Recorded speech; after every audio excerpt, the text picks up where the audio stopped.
Are you feeling spiritually lost, like you've tried everything, YouTube videos, online courses, even meditation apps, but still something is missing? Wondering, is this all there is? The world is loud and chaotic, and your soul is overwhelmed, craving inner peace, but you can't find your way back to yourself. This is exactly why I created the Kriya Yoga Masterclass and my proven soul coaching system to help people just like you. This isn't a video you watch and forget. It's a daily spiritual lifeline that brings you back to your soul. So if you're done feeling lost and you're ready to start transforming, then come join us. This is more than a course. This is your lifeline. Go to kriyayogamasterclass.com. Kriya Babaji Namo.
Welcome to our August 13th Vedagurudev live Q&A Satsang.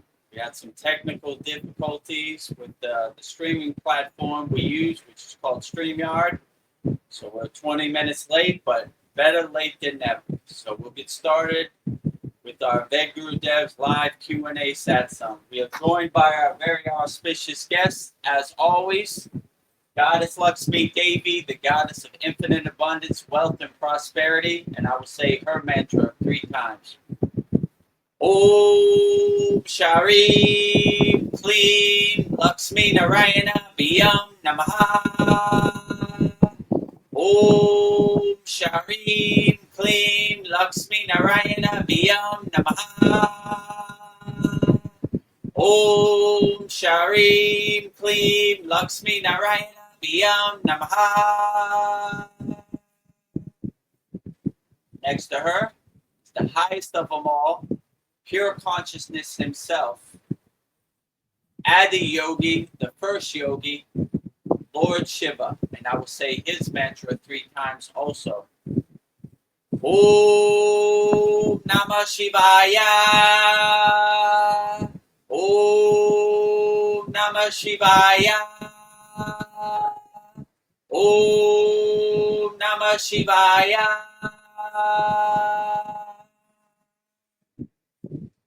Next to Lord Shiva, behind Mataji, is the remover of all obstacles, Lord of success, Lord Ganesha, and I will say his mantra 3 times also. Om Gam Ganapataye Namaha.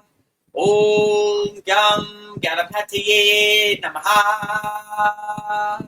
Om Gam Ganapataye Namaha. In front, the fountainhead of Kriya Yoga, the deathless, immortal, Himalayan yogi, Babaji himself, highest Kriya yogi of all, our beloved Vedagurudev. I will say his mantra 3 times also. Om Kriya Babaji Namo. Om Kriya Babaji Namo. Om Kriya Babaji Namo.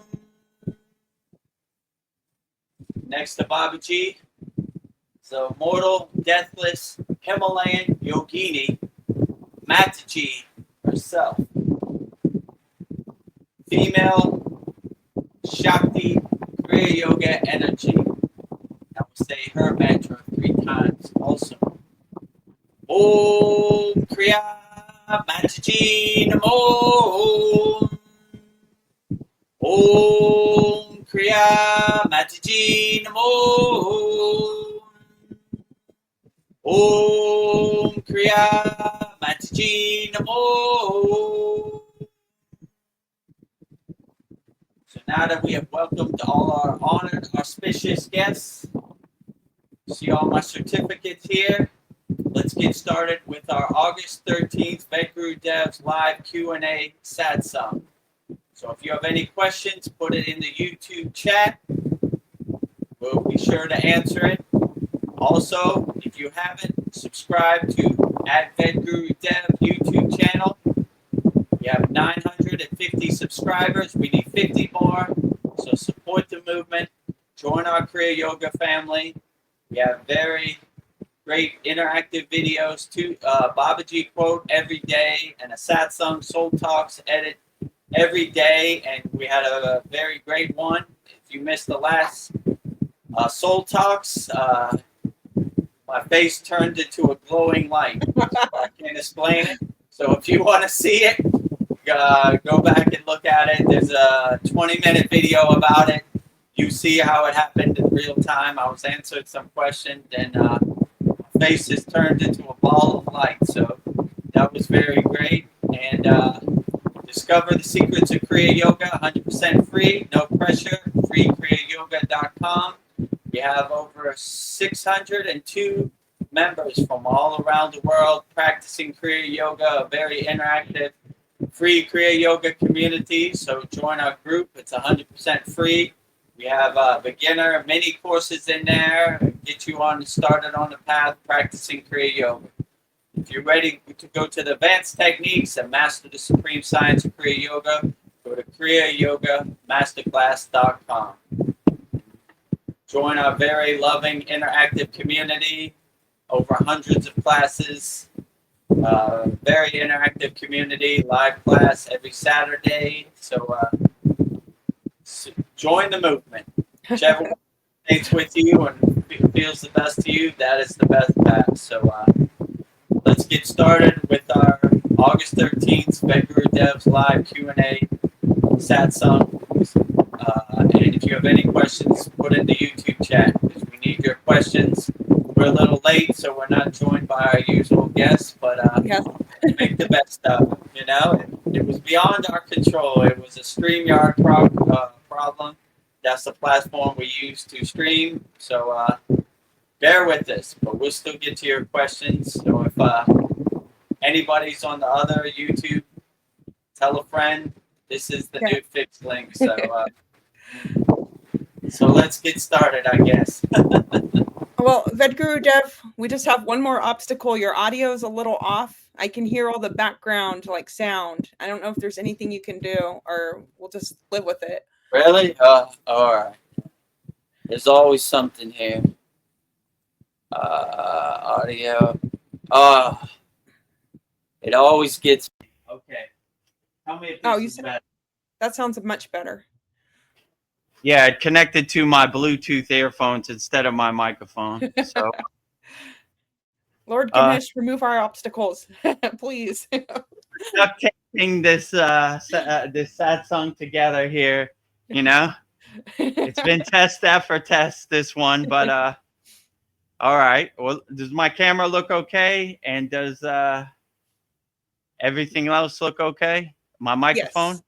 Yes. So all right. Let me look at you full screen. Yeah, the banner looks like it's hiding your microphone, so I think you're good. All right. So take 2. So there's been problem after problem today, but at least we got the mantra Monday with Mataji worked out perfectly. After that, everything went into chaos.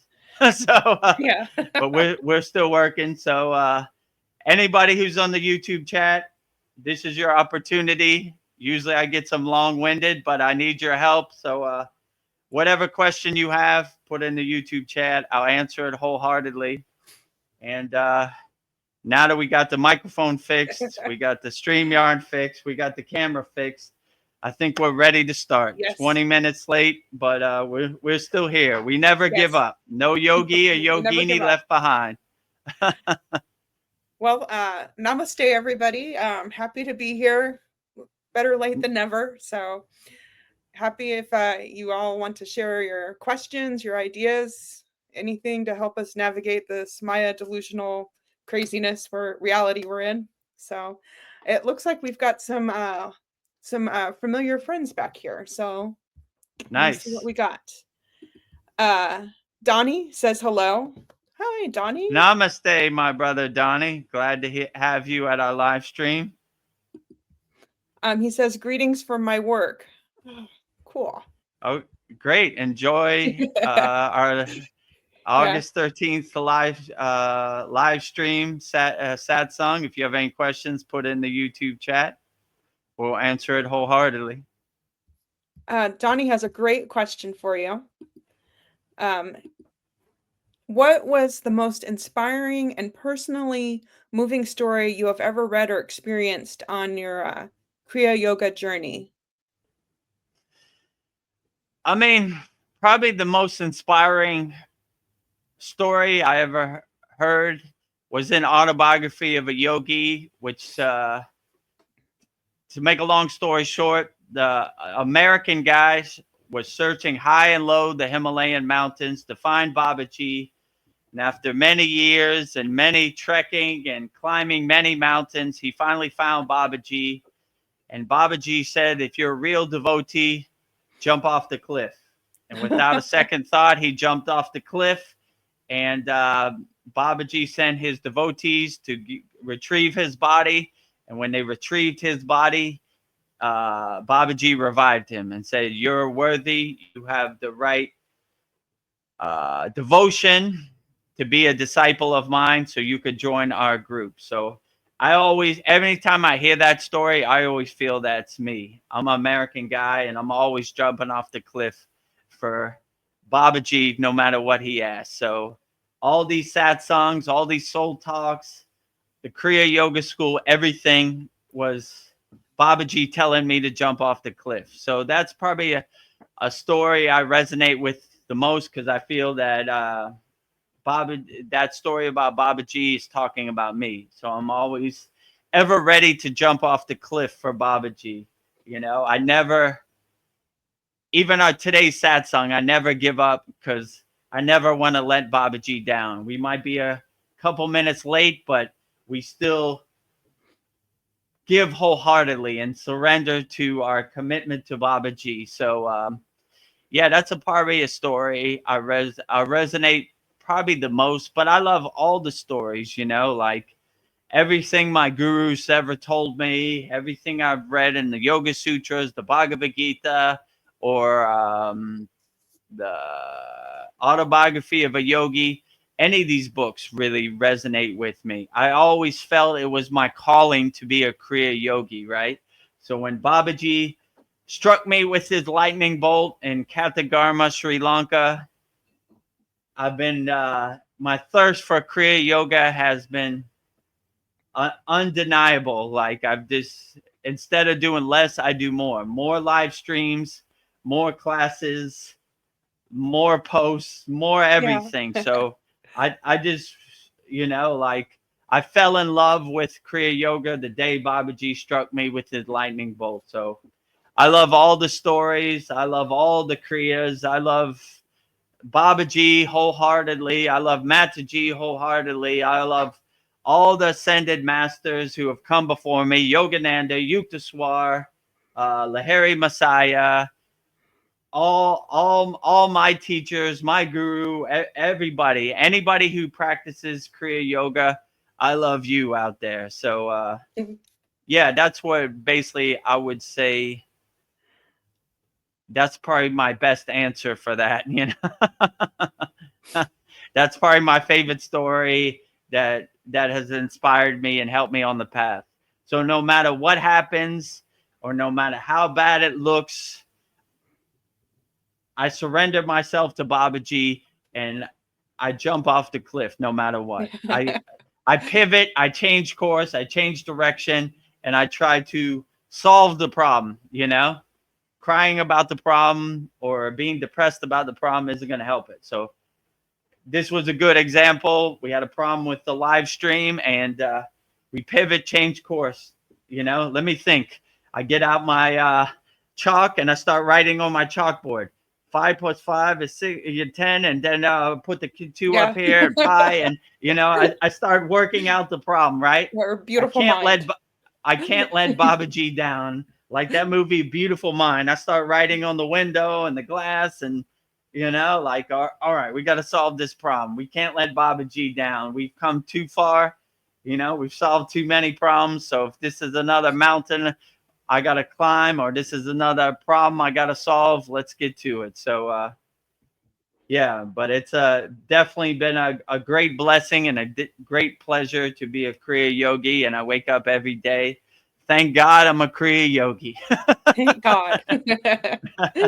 Because without these tools, life would be unbearable. It would be too overwhelming, right? Even for Vedagurudev. So no matter what the world throws at me, the Maya delusional world throws at me, I have some tools, I have some Kriyas in my pocket to help me overcome. Because in 2025, this world is unbearable, right? Without some tools. So if you need some tools, support the movement, subscribe to our YouTube channel, join our free school. And if you like the value, then you could come up to our paid school. But let's get you some tools, because this world is too dense and too heavy for sure, for all of us, Vedagurudev included. Yes. Well, Donnie says he loves the new setup. Thank you. Looks nice. Yeah, outside. we decided to do the satsang outside and bring out all my certificates and all of our deities, and yeah, let them breathe, get some air. And Noelle says, greetings. Greetings, Noelle. Oh, and we have Mariana here. She says, namaste, friends. Namaste, Mariana. I'm glad all of our A1 Day 1 regulars got the message and got the link and are here to join us. Yeah. I was telling Veronica this might be a very short one because but people got the message. Yeah, Vedagurudev like, do you have questions? I'm like, yeah. I got questions. Well, the show will go on. But I'll answer all Veronica's questions wholeheartedly, because I don't know if anybody's going to show up, but it seems to be working out pretty good. 20 minutes late, but the show must go on. Yeah. No yogini or yogi left behind, you know. Everything is working out. Oh, I have another question for you from Donnie. He says, what do you think most students or people from the West struggle to let go of when learning to release attachments? Oh, that's a good one. Yeah. So the thing most people, me included, struggled with is we are in love with the chain that enslaves us, which are our distractions, right? So I was totally identified with my conditioning, my distractions. So that was probably the hardest thing to let go of. My so-called identity, like I am my flag, I am my car, I am my bank account, I am all this, I am the narrative that they tell us we are. So once I started becoming the detached witness, I started creating space. And I started becoming more the witness than more the actor in the movie. And I begin to see that none of these things identify my soul. My car is just a piece of metal. It doesn't enhance my soul. My soul doesn't care about my car. So, or my bank account, how many ones and zeros I have in my bank account, doesn't identify who I am inside me as me. So like I begin to become aware that all this conditioning and all these distractions that I had since birth didn't serve me no more. So I became more of the detached witness. And this was probably the best lesson I learned about when I became a Kriya yogi, that all the things they tell you you are none of those things.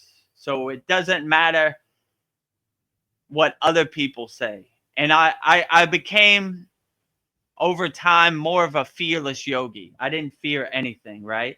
I begin to see, like, if I can climb the heights of the Himalayan mountain, the frozen tundra of the Himalayan mountains, then all this stuff they tell you you should be scared of is ghost stories. It's fairy dust. It has no meaning, right? So I begin to climb my way out of the pit of despair, the fear-based lower emotions, and raise my awareness, my vibration to the higher chakras, to higher consciousness. So I begin to like look at the comedy on the Maya delusional stage as the joke it is. Like, you know, like, what do you think about this? Or what do you think about that? What do you think about the auto pen? What do you think about Donald Trump? I don't think I don't nothing know. of it, right? It's a comedy show on the Maya delusional world stage. Like, here they go again. But you begin to start seeing that you start taking your power back and you start taking control. And how can I say, you stop believing what they say and you start realizing that happiness is inside you as you. So anybody selling you happiness, they're selling you snake oil, they're selling you the Brooklyn Bridge, because they don't have happiness. Only person that has happiness is you. You unlock happiness. So all this stuff they're trying to sell you is temporary happiness for one day, but the real happiness is inside you as you. So yeah, I began to start letting go of all the distractions. They have a very profound technique. First day of Kriya yoga initiation, it's called Sudhi. So whatever thought comes into your head, you say, oh, I wonder what Kim Kardashian is wearing to the Grammys. Detach, let go. You know, I wonder who's going to win the NBA finals. Detach, let go. I wonder how good my football team is going to be this year. Detach, let go. I wonder what I'm going to eat for dinner. Detach, let go. I wonder what Donald Trump's doing right now. Detach, let go. Detach, let go. Detach, let go. Detach. So you start letting go of all these things that don't serve you anymore in the present moment. Like, you see they're kind of farming your attention, the mainstream media, the social media slot machine. And when you stop giving your attention to that, you start taking out the trash and putting it on the curb. You stop holding on to these useless things that don't serve you in the present moment. I wonder how old George Washington's wooden teeth are. Who cares? Detach, let go. Detach, let go. Doesn't serve me. How does this make me a better person in the present moment? None of this does. It's all distractions. So it becomes a long process of taking out your trash and letting go of all these distractions that you found comfort in before, but now no longer serve you. My guru said one day, he said, Vedagurudev, you're a master of distraction. I go, how, Baba? He goes, ever since your birth, you've been conditioned to believe in your flag, to believe in your religion, to believe in your skin tone, to believe in your language, to believe everything, right? Throw all that away and go back to zero when you are an innocent child. None of these distractions or conditioning serve you anymore. Let them go and do your inner work and focus on what serves you in the present moment. And all this stuff, it doesn't serve you.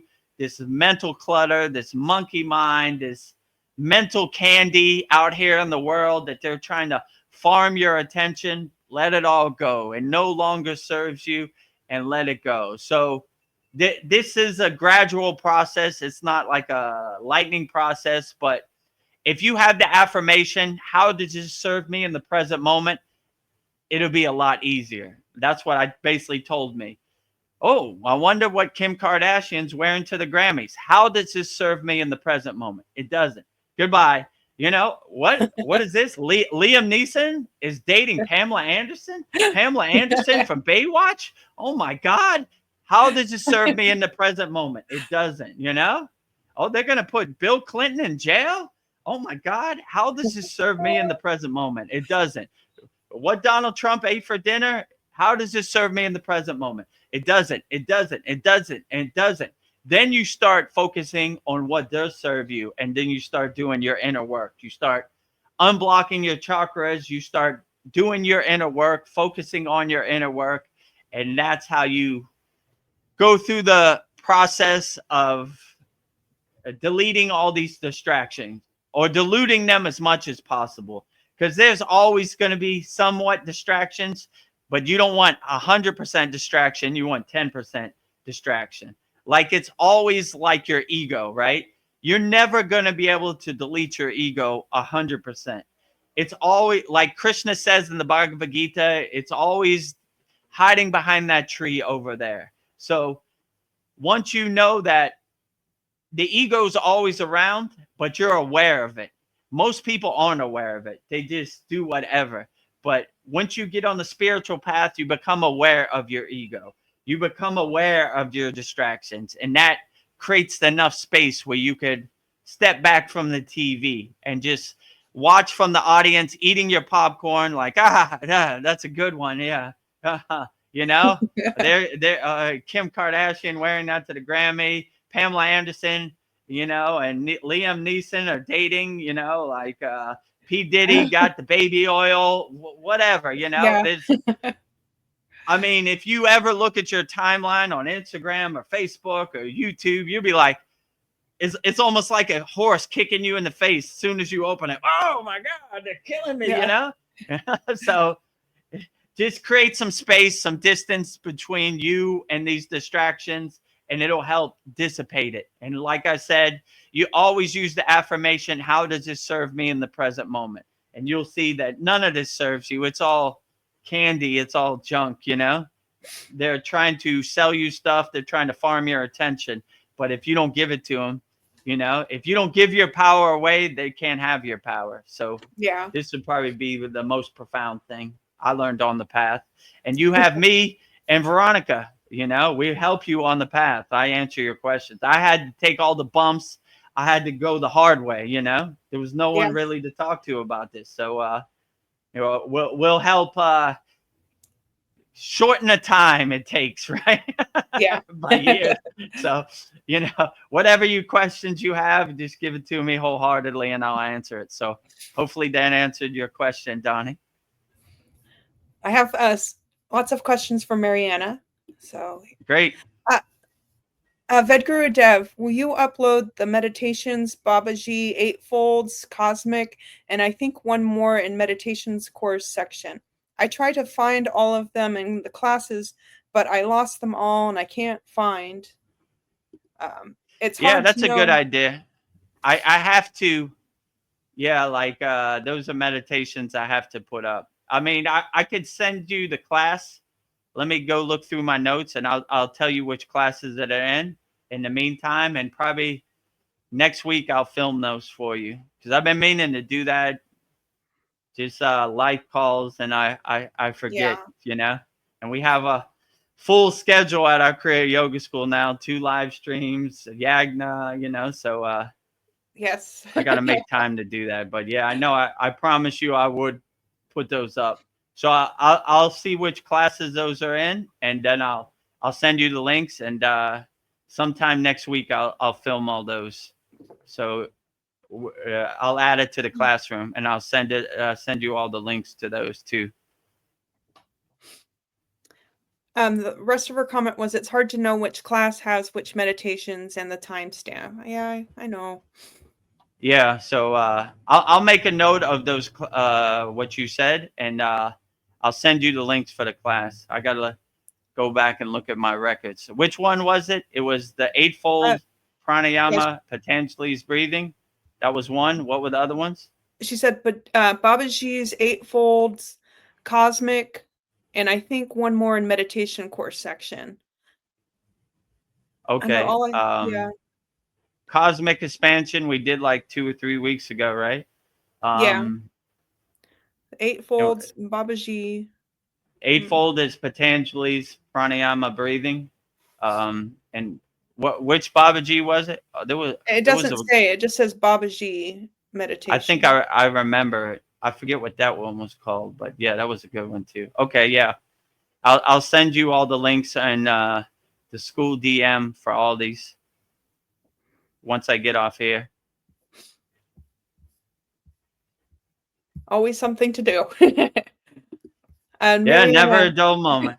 There ain't enough time in the day to get all this accomplished. there isn't. Mariana has been busy. She says, I cleaned my whole apartment, including all the storage rooms, closets, shelves, kitchen, counters, and shelves, fridge, balcony, bathroom, etc. So I got 2 industrial sized garbage bags of all old trash like old toys, equipment, clothes, and successfully donated to poor people. I Nice. steam cleaned my carpets too. I feel so light and good now. Just lit some Indian incense. It became spiritual too. Oh, that sounds amazing. Yeah, nice. Like the visualization my guru always used to say, he was talking about my mind. Go down to your basement, open all the windows, clear out all the dust, throw away all the boxes blocking your door to God. Because we always want to keep our inner temple clean and our outer physical temple clean, our house, our ashram. My guru always used to say, wherever you lay your head, Vedagurudev, any yogi or yogini, that is your ashram. So we always keep our ashram clean just in case Babaji decides to give us an audience. So yeah, it's a blissful thing, being mindful and getting all that work done. Yeah. Throwing away all the trash, definitely giving unused toys to charity, to people that could use the toys and put a smile on a child's face. There's no better feeling than that for sure. So yeah, whatever you're not using clothes wise or toys wise, give it to Goodwill or give it to the Salvation Army so they could put a smile on a child's face, or give some warm weather clothes to some homeless people out there in need, So you can never go wrong with karma yoga, selfless service, helping people. So yeah, I'm proud of you, Mariana. That's great, Yeah. Clearing out your temple, donating to people, in need, children especially. So, life is hard enough as a child, especially if you're homeless and your family's down on your luck. You never know. A stuffed animal or a nice toy could really put a smile Yeah. on their face and help get them through the day, which is a beautiful thing. So, yeah, and giving away clothes that you no longer use. You never know when it's cold up there in Canada and you don't have a jacket, it becomes unbearable. So a nice jacket to help warm you up in the cold coming winter is a beautiful thing also. So you can never go wrong with helping people and selfless service and karma yoga. So this is the highest path. So this indirectly helps other people, but it helps you too because it makes you feel good. Like you said, you feel super light, just taking all the trash to the curb, 2 industrial size trash bags, but all your inner trash too, all your mental trash also, right? Put it on the curb with it also. So it's a good visualization. This no longer serves me in the present moment. I'm taking it out to the curb, 2 industrial trash bags, and all these distractions and conditioning no longer serve me. So I'm taking it out to the trash also, mental trash on the curb, physical trash on the curb. Feeling light and Yes. spiritually uplifted always. So Mariana says it's the Babaji meditation, the one of your favorites, Vedagurudev. I think imagining Babaji's presence in your heart chakra, invoking him, it was a beautiful meditation. Oh yeah, that anything Baba G is always my favorite. You know. Yeah, yeah, definitely. I know exactly which one you're Yeah, talking about. I'll she definitely said it send was that one too. or imagining Babaji on top of your head. I kind of remember Oh that. yeah, oh yeah, his feet on top of your head. Yeah. Yeah, exactly. Yeah, I know which one. Yeah, that's a good one too. The inner alchemy, right? Okay, yeah. As soon as I Yeah. finish this live stream, then I'll send it to you in the school chat. The links. Let me go back and look what number is that. I keep detailed records just in case I got to go back. So Yeah. I'll find all three of those for you, and I'll send you the link. And when I get a chance next week, I'll try to record all three of those for you, and I'll put it in the classroom. Yeah. I don't know, maybe once we get more organized, I don't know, we could put timestamps in the PDF where to find it on the Saturday class. But I don't know, we've just been so busy. Like, that might be Yeah, something nice. So, and we're starting to get busier. Like I said, we have yeah, 600 free members, so it takes a couple hours when I wake up every day to respond to everybody's me message too. and like their post. And so it's getting a little overwhelming. We have 52 members in our paid schools, so that's going up too. So never enough time in a day to get it all done. But I love Kriya Yoga, so this is not work for me. This is a Yeah. blessing. So if it takes 24 hours, then I'll stay up 24 hours, you know? That's just Like. that's just what it is. Emoji, prayer hands, prayer hands, you know?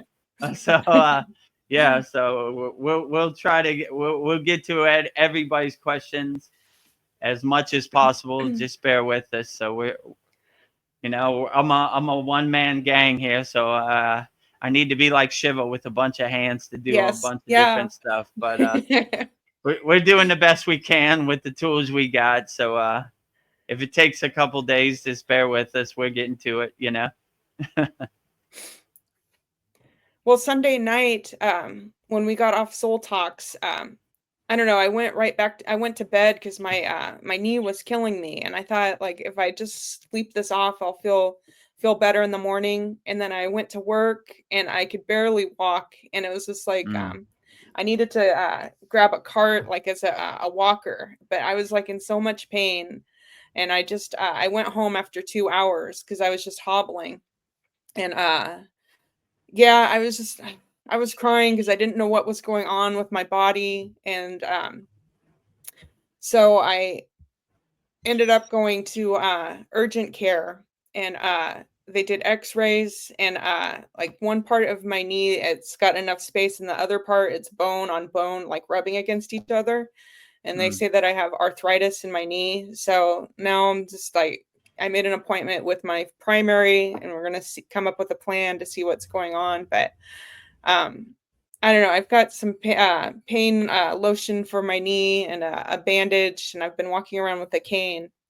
But I don't know. Whatever this is, I'll figure it out, and you know, I'll make it work. But it's just, I think the not knowing was like freaking me out. What's happening to my body? But yeah. So it's tough getting older, but I don't know. Maybe this is a blessing. So maybe this is how I do the Kriya Yoga school. I'm on disability because I can't work. So maybe everything happens for my higher purpose. I don't know what's going on with my body. But right now I have a cane just to get around the house. So so yeah. Yeah, And this is the hardest mountain to climb when your physical body breaks down. Like this is the ultimate test, you know, for every Kriya yogi or yogini. Like you're my guru used to say your physical meat suit, your junk car, it's yeah. always breaking down. So we're trying to make our inner alchemy as immaculate as possible, but your physical body sometimes doesn't work with your inner alchemy. Yeah. So it's tough out there, like, and it's very disappointing too, because you're like, what?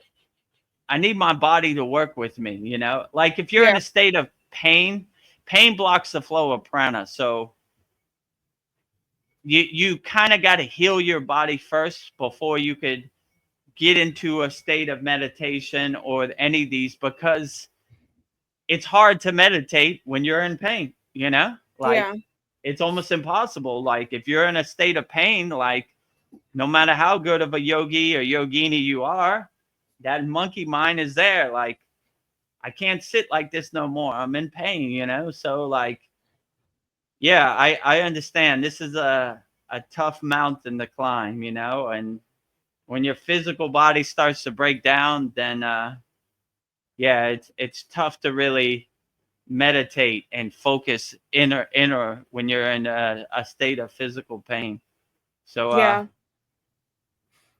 And keep moving, Veronica. I yeah. have compassion for you, because yeah, my body was in shambles when I got on the path of Kriya Yoga, and it was a long process to kind of get it back on the right track. Like when I first started Kriya Yoga, I had like a hunchback, because decades of reaching over to DJ, Yeah. right? So gradually I started straightening my spine back again. If you don't know how to straighten your spine, imagine a string on top of your head, pull that string up, make your shoulders back, chest expanded. So I had to constantly do that, Yeah. Like, oh. over and over and over. So it takes a little while, but it's possible, So yeah, just keep a positive mindset Yeah. and keep going straight. But I definitely feel compassion out there, because yeah, so sometimes your physical body just isn't working with you, and Yeah. that takes a lot of mental mastery to overcome. Let's say it like that, because yeah, when your physical Yeah. body is in a state of pain, it's not a conducive meditative state that you want to be in. It's the opposite. It's a monkey mind activation going crazy. Well, I don't know. I'm in good spirits now. Whatever it is, I'll make it work, and I'll just, whatever, if I have to walk with the cane, then I'll figure it out. Like, or if I have to get knee surgery, I feel like everything happens for a reason. So I'm just trying to find the silver lining in this. And yeah, like that line in when you get married and sickness and health, it's really hard for me to take help from people. And my Yeah. husband, he took the day off, and he got a wheelchair, and he was wheeling me all over. And I don't know, that was hard for me. But I don't know, if he wasn't there, it would have been really hard for me to walk around with this cane, hobbling all over, walking miles to find the doctor's office and the pharmacy. It would have been hell. So I'm thankful that he was there. He took the day off from work and helped me. But yeah. So that was, I don't know, that was humbling. This is like, sometimes I need help. So I'm grateful for that. So Yeah, when we yeah. were in the Himalayan mountains, there was we had our own Kriya Yoga hospital in the cave, right? Where Yeah. some yogis were hardcore yogis, and they decided to walk up the Himalayan mountains in bare feet. And there's 10 million rocks in the Himalayan mountains, and they become eroded, and they become like knives or like razors. This one guy, his feet was like beef jerky from walking up there. I was like, why did they call sandals like chapels, right? We're like, Uh-huh. why didn't you wear your chapels? Like, why didn't you? I'm a real devotee. I walk up barefoot. Some they wear what's called a dhoti, right? Which they tie Yeah. it. it's so thin. It's like a thin bed Nothing. sheet, right? It's nothing, right? It just covers your private parts. And it's, it's the Himalayan mountains, Mount Everest, right? It's freezing cold out there, Yeah. like, they have frostbite, their feet turn black. And, it's like, why did you do that? Like, I don't know. I didn't have money for a jacket or whatever. Like, all right, well, let's get to work. So Yeah. collectively, we uplift everybody. So if we're in need, they uplift us. So we look for the opportunity to heal people. So it's good to ask for help, not be a hardcore yogi. Like this is an individual path. If you're up there by yourself and you don't have no community, that's one thing. You're going to have to heal yourself. But if you have like-minded brothers and yogis and yoginis, let's fix your feet, Yeah. Here, you need some sandals, take my sandals, like Yeah. let's be better. But yeah, it happens to all yogis and yoginis. Sometimes your body breaks down, even Ramayana Maharishi, right? He was in a state of samadhi and rats started eating his body, right? Oh, God. Which gave him health problems later. But he was in his blissed out, happy place where the temple rats, he didn't even feel it. So, it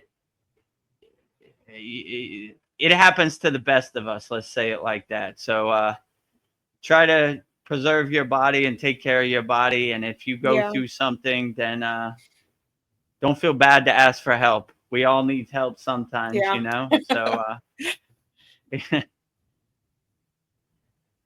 Well, Mariana, she's says that my knees and wrists are cracking and moving. X-ray or bone scan didn't show anything but inflammation. It sucks. I'm praying for you to get better. Hopefully, some natural remedies exist, but not sure which one right now. I wonder what would a yogi do? Oh. well, what a yogi would do is basically, so in our class we have a technique where basically we blow our prana. I'll send you this technique also, Mariana, in the class. You blow your prana to the hurt spot. You rub your hands together and generate some heat and put it on your hurt spot. This helps relieve it. So yeah, yogis and yoginis, they would do this stuff. Like they would heal themselves. They would focus on the spot that you feel pain in and blow your prana to that spot that you've been saving up, or generate heat by rubbing both hands together and put it on that spot. So this is mostly what I saw them do. They have a bunch of kriyas to, if you're too cold, you heat up your body, Yeah. tumo, and these type of things, kalapabati breath, bastrika, pranayama. So like, we're really lighting our inner fire to heat us up. When you're in the super hot India sun, then you cool your body down with different cooling techniques. So yeah, they have different techniques, like but these things happen when your joints kind of pop. It's like air in your joints. I mean, Yeah. even me sometimes when I get in the lotus position, sometimes I don't have time and I just go into lotus position and you hear like a, Yeah. Ouch. it's not like a popping of a ligament or something. It's like just like your bones needed some more healing time. Back in the day, I could jump off the airplane in India and sit in lotus position for 2 hours. Now I need to more warm up. Warm up my legs. Warm up my hips. We also have a great sitting like a yogi warm up exercise, windshield wipers, butterfly, rock the baby, right side, left side, knee up, knee down. So these kind of help warm up your hips, your legs, and your knees. But yeah, I would, the older you get, the more you need to stretch out and warm Yeah. up, So I've made that mistake many times. Like, rolling out of bed and going into the full wheel position isn't the same as it was when I Yeah. first started.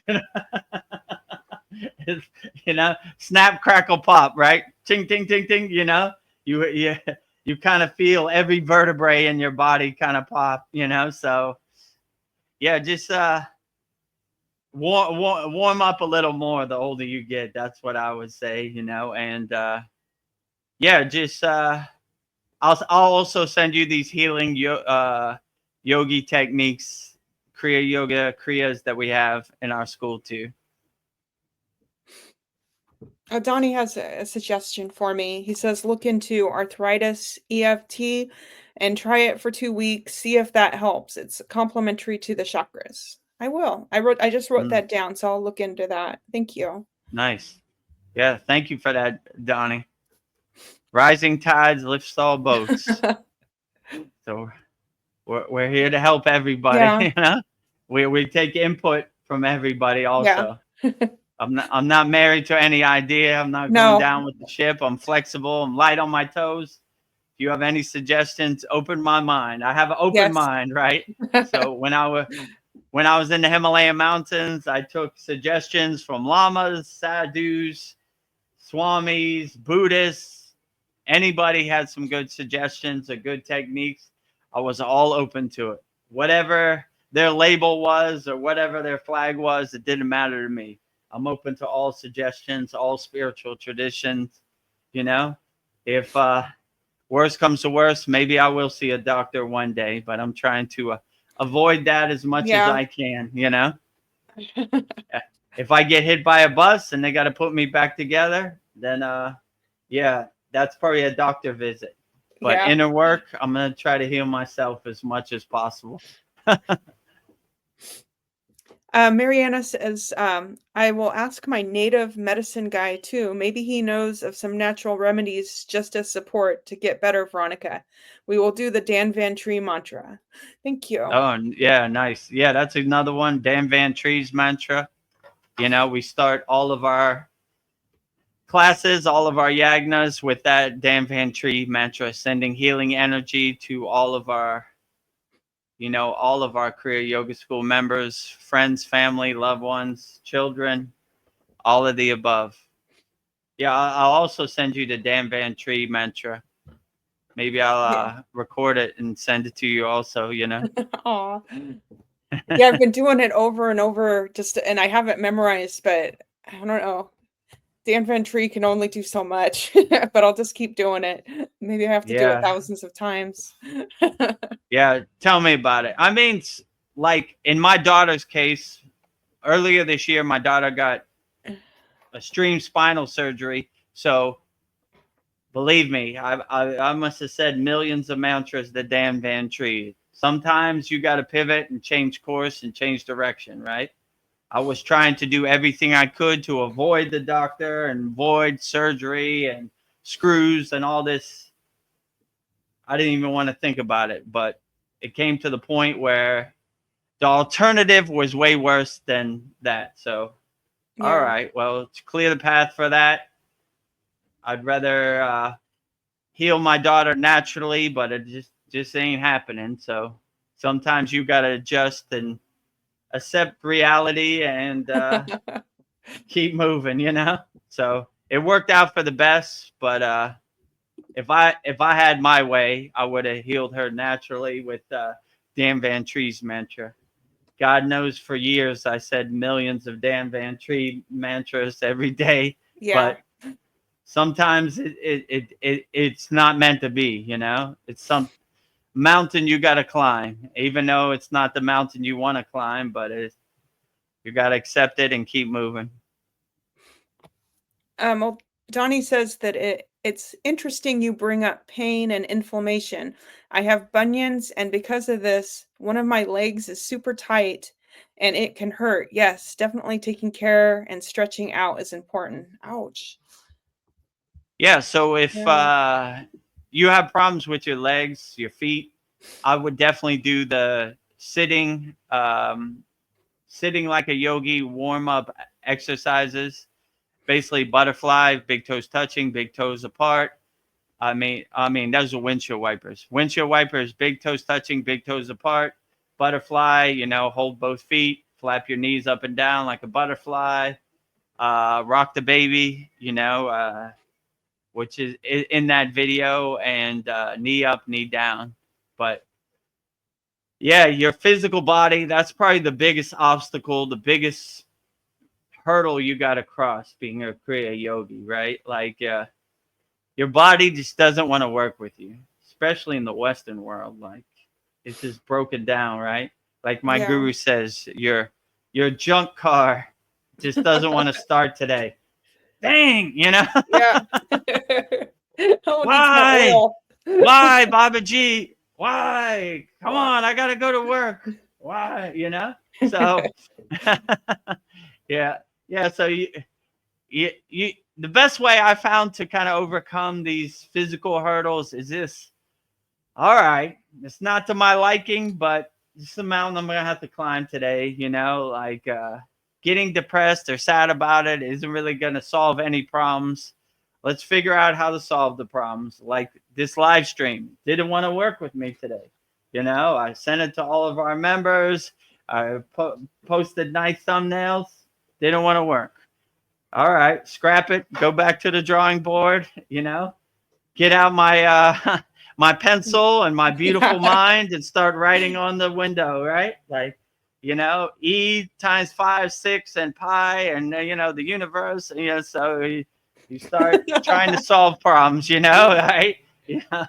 So all right. How am I going to solve this problem? How am I going to climb this mountain? It ain't going to climb itself. So let's get to work. Let's start figuring it out, or ask Baba G from some assistance. I definitely, Baba G, I need some help, We promised a live stream. We're already 10 minutes late. What can we do? All right, build it and they will come, I don't know if no one's going to find the new link, but it seemed to work out okay. So, don't get into a fear-based state. Always try to stay in a positive, uplifting state so you could solve any problem this crazy Maya delusional world throws at you. It's always throwing some problem at you. My guru always say, every day is a test as a yogi, Vedagurudev. Every day. Can't we have one day off? Nope. No days off. Some days are so extreme, you just call it a day and go back to sleep, So take a shower and say, oh, this day ain't happening. I don't know what's going on, but I'm going to go back to sleep. So some days you have those days, but it happens to all yogis and yoginis, right? It's not, most people see a yogi and they're like, every day is a blissful enlightenment day. But when you're in the world, probably not, you know what I'm saying? Yeah. You'll be lucky to have an 80% day, There's always some test. There's always some obstacle you got to cross. So just take it on the chin, take it with a grain of salt, put a smile on your face and climb that mountain, no matter what it is. Yeah. Well, like the word Kriya means action. I guess we could have given up, but we found a solution. We made it work. So I guess every problem has a solution. We just have to take action. Never let those yoginis and yogis out there and YouTube live stream world, can't let Baba G or no ascended master, That's one thing they could probably say about Vedagurudev and Veronica. They don't give up. They're going to figure out a way, right? Figure out a way. Let's see what happens, right? If I gave up, then it was very extreme because it takes a lot for me to give up, So yeah. Well, pivot, change course, change direction, be light on your toes. All right. That's what you want to. You want to dance? I'll dance with you. Yeah. Come on. Let's get it going. All right. This ain't my first day at the rodeo. Let's start dancing. I slept in a cave in the Himalayan mountains. I climbed the Himalayan mountains. Light work over here, right? Light work. Kindergarten.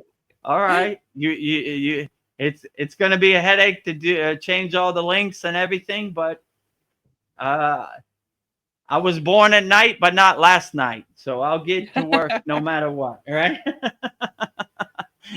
You think I'm giving up?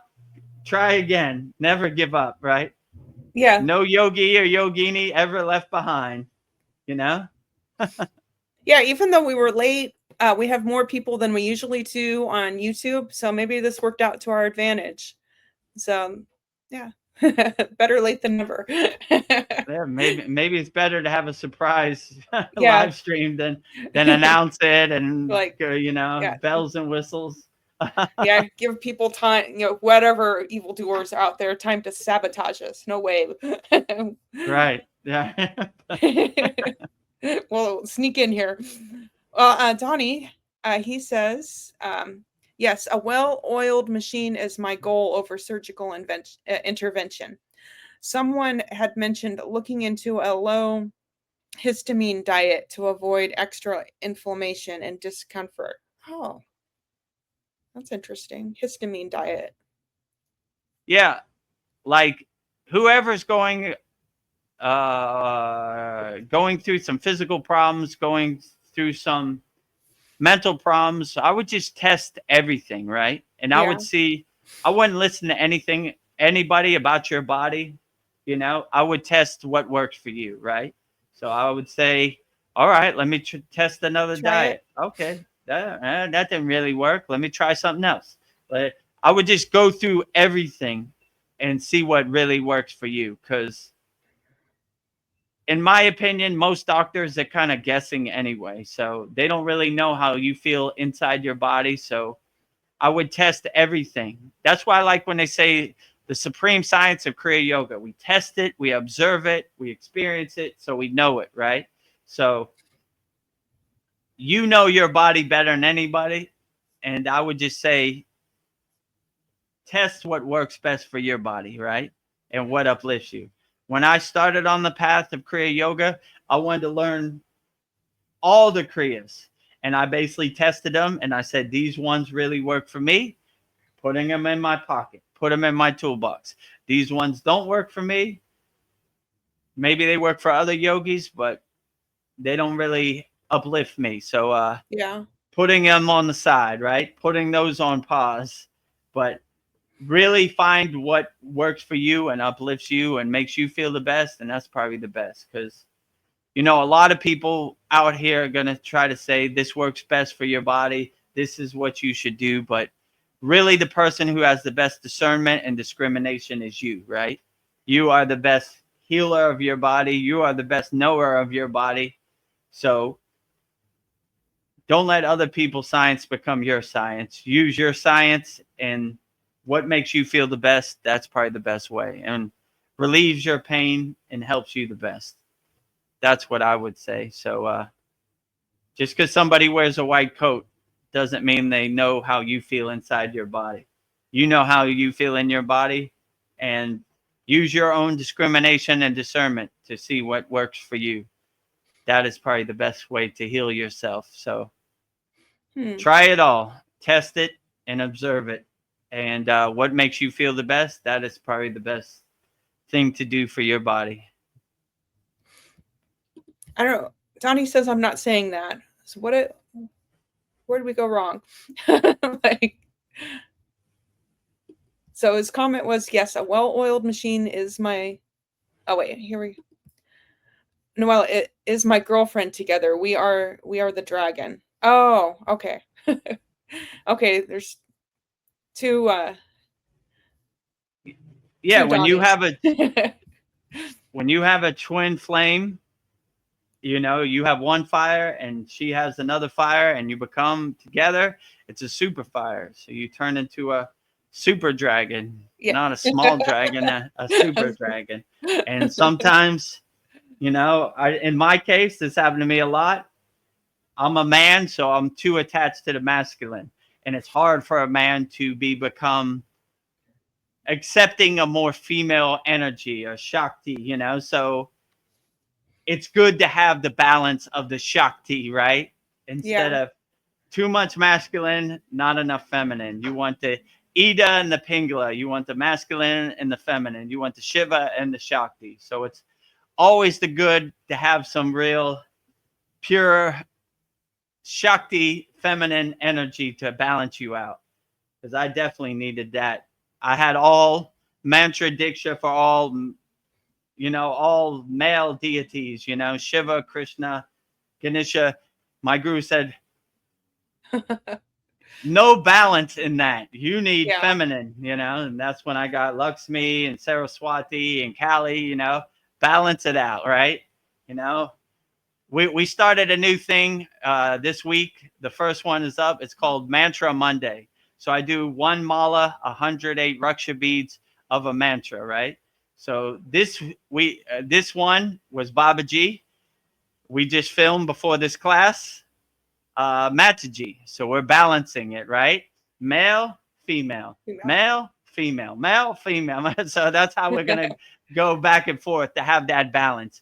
All males, no balance, So you always want to have that balance. And if you're lucky enough to have a female partner on the spiritual path that gives you that balance, that's a beautiful thing. So, yeah.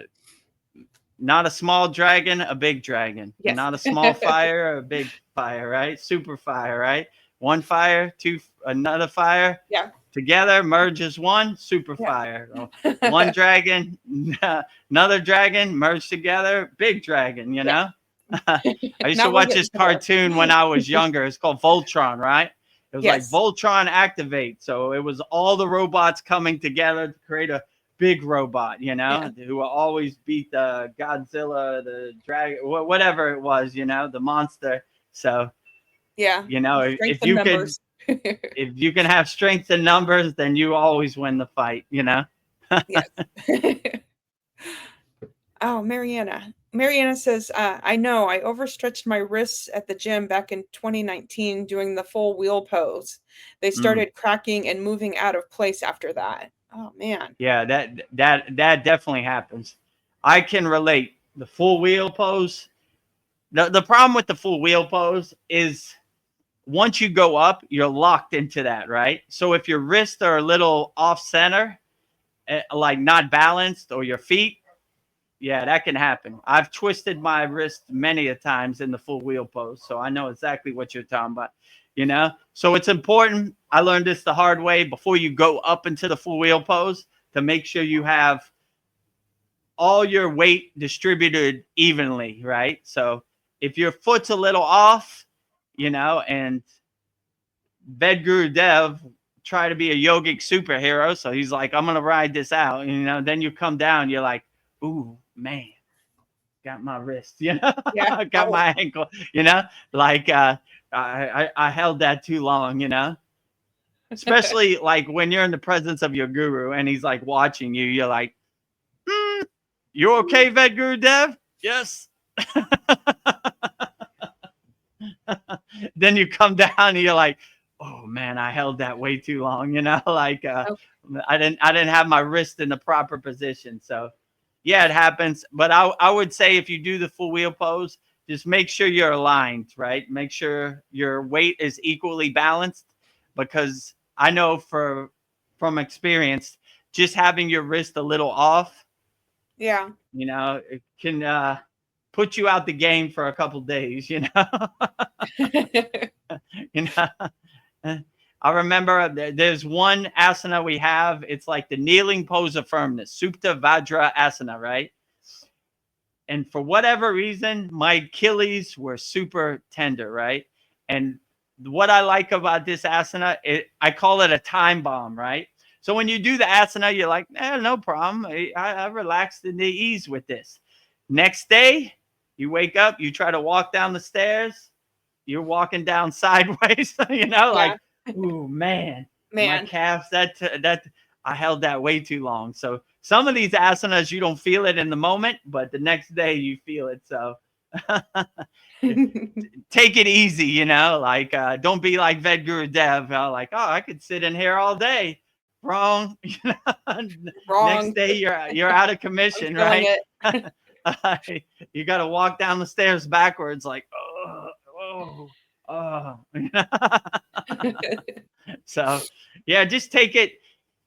These asanas, you should take it slowly and gently. Like, if you feel any discomfort or any pain, just come down, don't try to ride it out or don't try to look cool, just try to come down. So I've learned the hard way. Anytime I'm in the full wheel pose and I feel a little off, I'm like, let me just come down. It doesn't feel right today.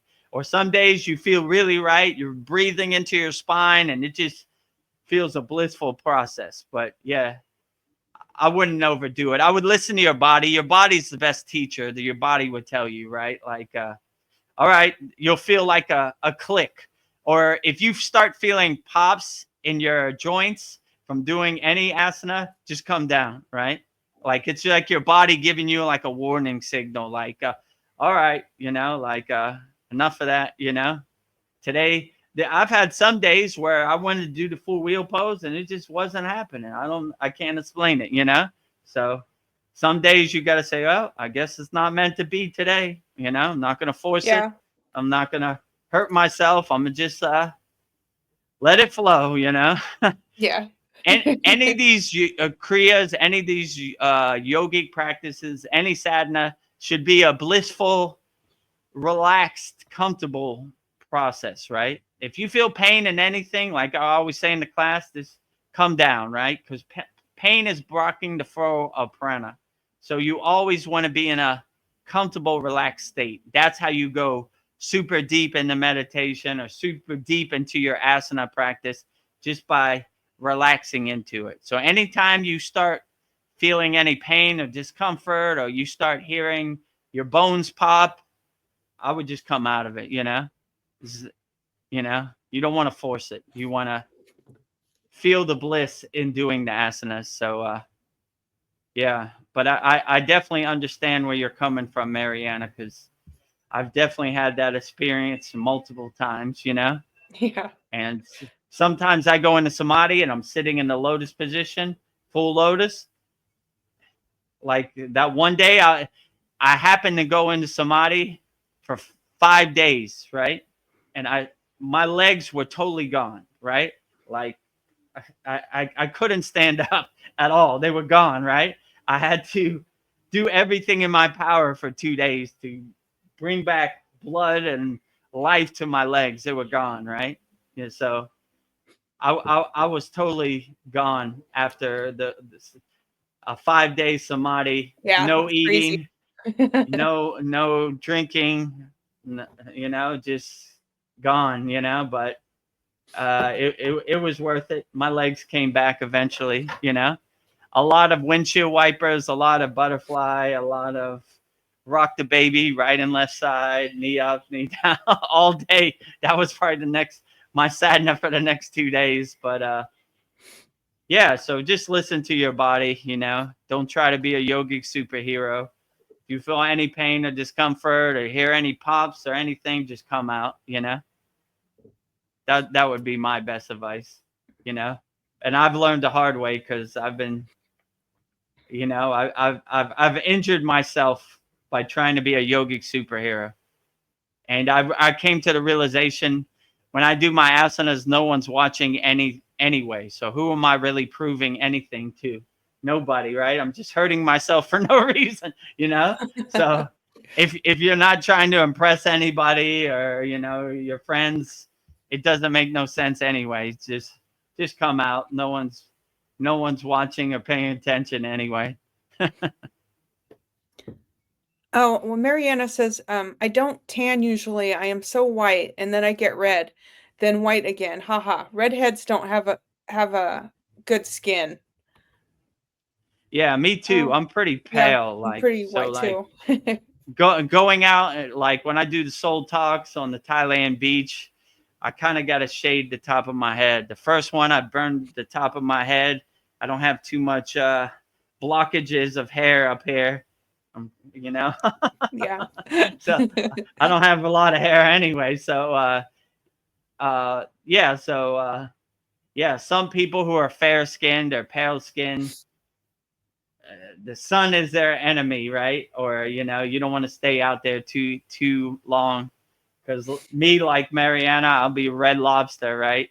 So you have to use your own discernment, right? But that's another one, right? You're like, oh, the sun feels very blissful, and then you get out the sun and you go home and you're all bright red, right? Like a Yeah. lobster. And you're like, oh, too long, right? It felt good, Yeah. but I'm going to pay for that tomorrow. My skin is going to be burning tomorrow. I tan with freckles. Like, the freckles are my tan. Well, Yeah. So, yeah, go Mariana, ahead.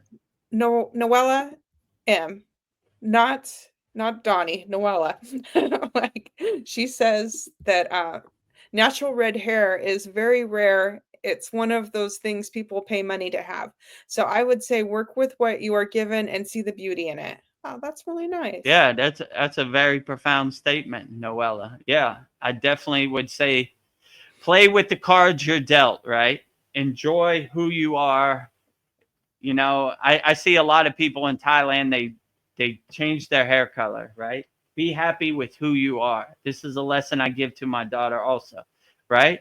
We play with the cards we're dealt, you know, so enjoy who you are. You've had a great gift of red hair. It's very beautiful, and enhance it, you know, be Yeah. proud of it. It's a true blessing, right? So I instead of trying to change who I am, I try to play with the cards I'm dealt and enjoy it as much as I can. This is the hair color I got.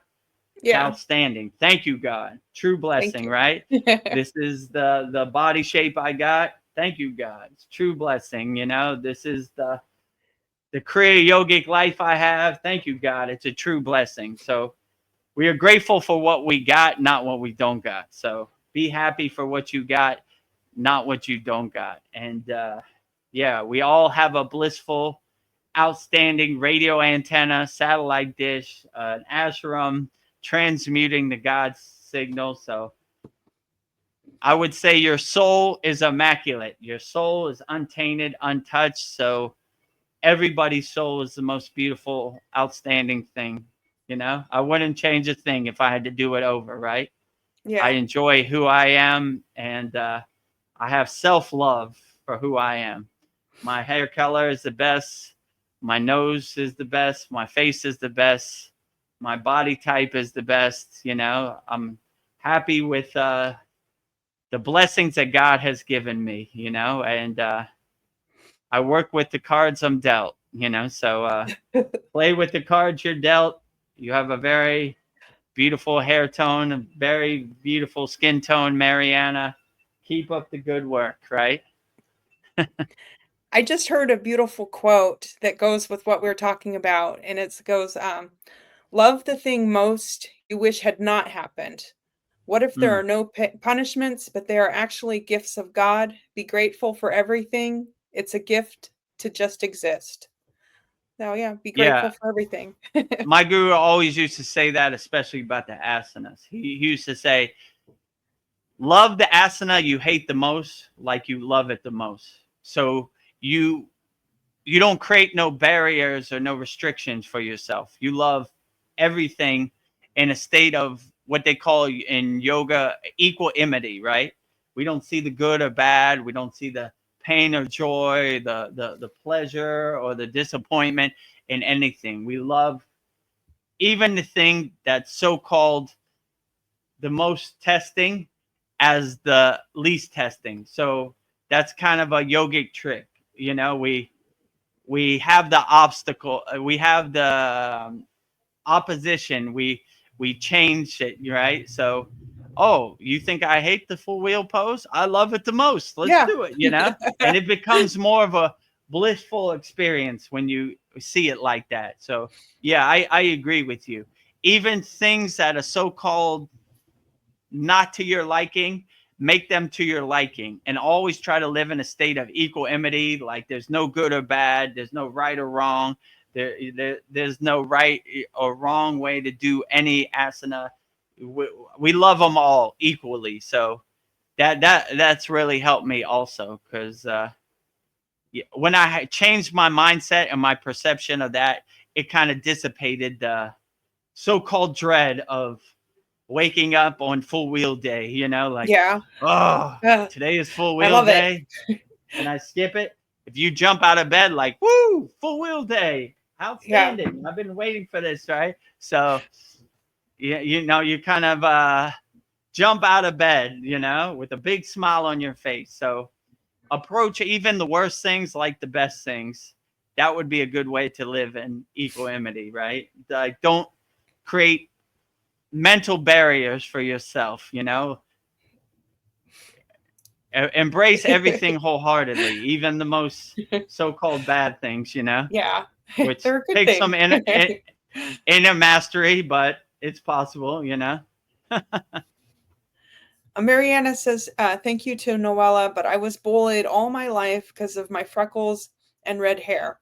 Oh, people don't like anything different, especially kids. Yeah. Yeah. I'm sorry. Well, these kids are harsh out here. My father had red hair and freckles also, so he told me a bunch of stories. They used to chase him after school and fight him or whatever. So I have compassion for you out there, Mariana, but Yeah. we've overcome that. We passed it. It's water under the bridge. So don't carry that trauma no more. Throw it away. It's all gone. Clouds passing in the sky. But yeah, if you attach to other people's perception of yourself, then you'll be in big trouble. Just embrace freckles and embrace red hair and say, I am beautiful, and have that Yes. self-love and that self-realization that you are perfect just the way you are. So I would definitely say, but yeah, don't listen to anybody else about what you should be. Enjoy who you are and have the self-love that you uplift who you should be and cultivate it, you know. Yeah. And Well, that Mariana's would probably be my best yeah. advice. Well, I think Mariana's doing just that. She says, but I like my hair now. Good. Like, Enjoy your hair. Play with the cards you're dealt. It's totally beautiful. It's outstanding. And don't listen to anybody else who you should be. Don't give your power away to anybody else. Keep your power, you know? Like, enjoy who you are. Be grateful for who you are. And what other people think really is none of your business, you know? Before I came on here, my neighbor was looking at me, had her phone out, recording me. I don't care nothing about that. yes. I'm going to be who I am going to be. I'm going to help as many people as I can. And your perception of me will never become my perception of me, right? So take your trash somewhere else. I don't want no part of it. You know what I'm saying? Yeah. So I would never let somebody else's perception of me be my perception of me, right? I am the king of my castle. I am sovereign in my castle. I create the rules. I create the guidelines, and what you think I should do in my castle is none of my business. I want no part of it, right? You know, if I listen to other people, then I would probably gone crazy right now, you know? Yes. No one, including my mother, my partner, understand my Kriya yoga path. It doesn't matter. It's between me and Babaji, and I'm going to sing Babaji wholeheartedly. Oh, you don't like Babaji songs? Well, you're in the wrong place, because I'm singing wholeheartedly. Om Kriya Babaji Namo. You know? So if you think I'm going the other way, I'm going further that way, you know? So when I'm going to lean into it. If you don't like it, I'm going to make you really not like it, you know? So if you don't want to see any mantra japa or any bhakti to God, get ready. you don't come by my house, because that's what we're doing all day today. Yeah. So if you think I'm going to change for you, you're dreaming. You change, you know? If you don't want to see it, don't walk past here. So, Yeah. you know, and this really helped me, because once I really stopped caring what other people think, it was like moksha. It was like a breath of fresh air. It was like God shined his grace directly on me. Like, there you go. You got it, you know? So I don't care anything, you know? And in Thailand, the country I'm in, they like to compare. They like to, you know, like, I can't even explain it. So I want no part of that, you know? I'm like Moses parting the Red Sea when Yeah. I walk in anywhere. Hello, all you lower frequency beings. I Hello. want none of your perceptions to become my perceptions. Yes. Part the sea. I'm walking, right? You know? I don't like his energy. His energy is not good. Why is he so happy? It makes me feel uncomfortable. Doesn't matter. You know? None of you people are in my family. None of you people pay my bills. Goodbye. You know? Goodbye. No, unimportant, unimportant, unimportant, unimportant, unimportant, unimportant, unimportant, unimportant. Babaji, very important, you know? So that's kind of how I live my life. I just don't care. I do what Yeah. makes me feel good. I'm a free bird. I go where I want. I do what I want. And what other people think, I don't care. And you begin to see it doesn't matter what other people think, right? They're not in your family. They don't pay your bills. Who cares, you know? Yeah. Don't live your life for other people. Live your life for yourself. This is the best way to find liberation and moksha, right? I do what I want. I'm a free bird.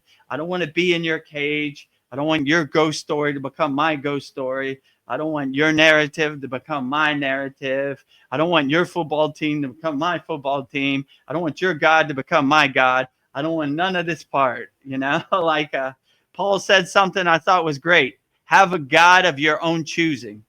Exactly, right? Just because this person believes in this God doesn't mean you have to believe in this God. Whatever God resonates with you, that is the best God. No borrowed beliefs. I saw Veronica comment on one of our YouTube Yeah. videos. No borrowed beliefs. I don't want to borrow your beliefs. I don't want your beliefs to become my beliefs. Oh, gross. Let me tell you a story about God. No thanks. You know, like I got a direct connection. You know, like no borrowed beliefs, you know. Find your own direct connection to God, and that is the best God of all, right? Yes. Have a God of your own choosing. I don't care if it's a tree, it's a squirrel, it's the sun, it's Jesus, it's Babaji, it's Shiva, it's Buddha. Have a God that uplifts you and makes you feel good. Don't borrow anybody else's God. Have your own personalized, individualized God, you know? So that's would be Yeah. my best advice. Have a God of your own choosing, right? Yeah, the world tries to bend you, but I feel like you need to be resilient and develop, I don't know, and to be resilient. I don't know, I think it develops when you have that ability to get back up once somebody pushes you down, whatever life throws at you. I don't know, maybe perhaps this earth school is trying to teach you resilience. Like it's helping me to create really, I don't know, this world, maybe it helps to create really strong souls. Like whatever, you throw at me, I'll get back up. I'm resilient.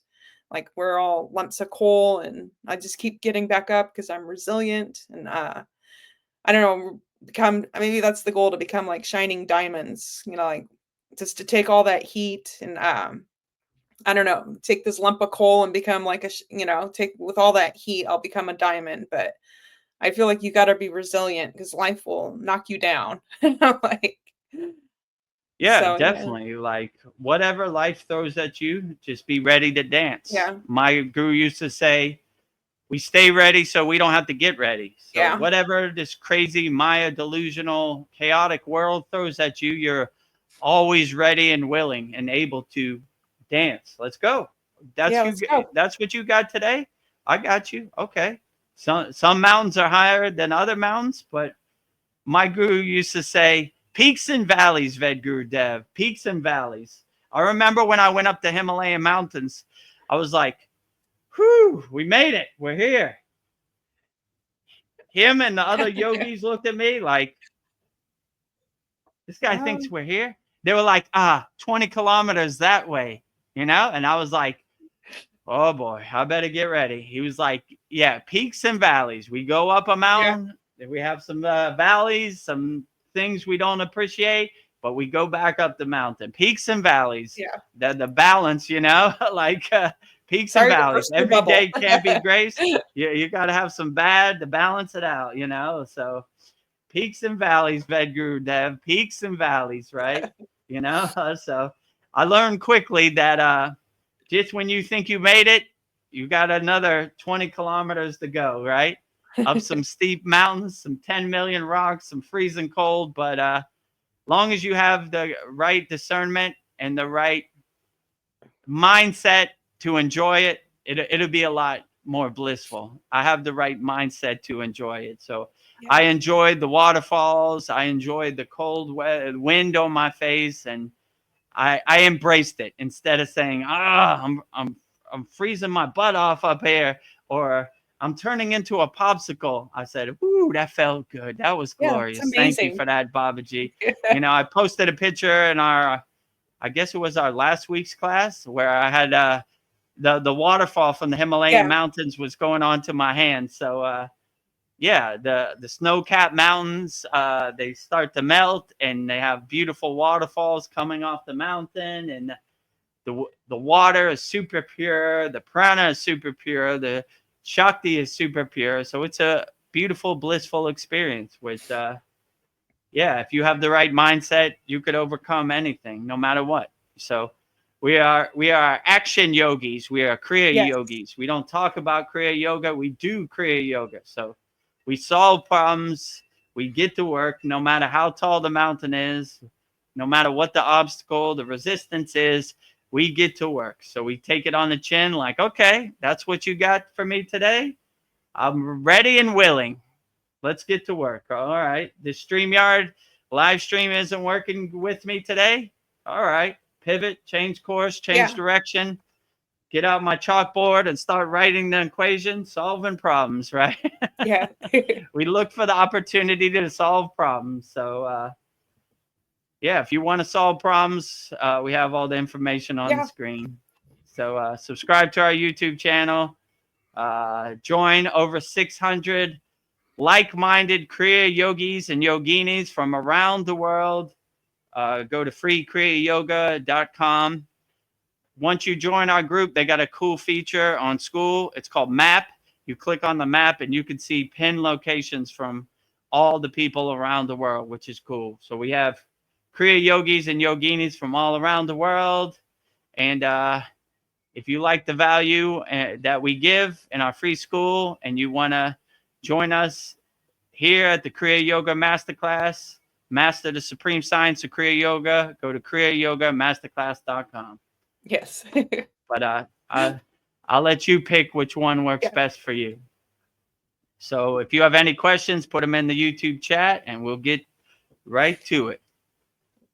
Oh, Mariana's funny. She says, yeah, I sunburned pretty badly. I look like Costco grilled chicken. Costco grilled chicken's pretty tasty. Good enough Burnt to eat. chicken. Yeah, I agree with you. I look like a burnt piece of bacon. You know, if the enemy of me and my skin tone is the Thailand sun. So when I go out in the Thailand sun, like I can't be out there too long, or I'll be a red lobster. So I'll be a Costco burnt chicken. So I feel your pain, Mariana, because that's me too. So too much sun is not good for me and my fair skin. But I try to enjoy the sun as much as I can. So, just a limit. I can't be in the sun all day. An hour or two, fine. When the sun comes up. The midday Thailand sun, like noon, forget it. That's it. Like you said, Costco burnt chicken. Mariana has another question for you, Vedagurudev. Vedagurudev, what is the definition of the word lingam in Hinduism? Yeah, I think we talked about this in another satsang. So without being crude, they say the lingam is Shiva's private parts. Let's say it like that, right? So that's how he created the universe, right? With his lingam, right? So that's basically what they say. It's the creation of the universe. I mean, I'm not like a super lingam expert, but in my opinion, that's what they would say. The infinity stone of the universe, right? So when you look at a lingam, it has no beginning and no end. So it's like the creation of the universe, no beginning and no end. That's the best way I would put a lingam, right? So that's in Vedic tradition, they say that's how the universe was created, with Shiva's lingam, right? So that's how he created the universe, with his lingam. So that's why they have all these processes. It took a lot of work to, a lot of energy, a lot of heat. So they cool his lingam down with milk, honey, water, rice. What else am I missing? And anything they can, mostly Yeah. milk, right? So you're always Yeah. seeing them pour milk over it to cool Shiva's lingam down, which they also do to all statues. It's called Abhishekam, which is basically cooling down the heat generated by the deities and the energy generated by the deities. So yeah, they also say in the story of how Shiva's throat became blue. It's called Nilakandin one, which means the blue-throated one.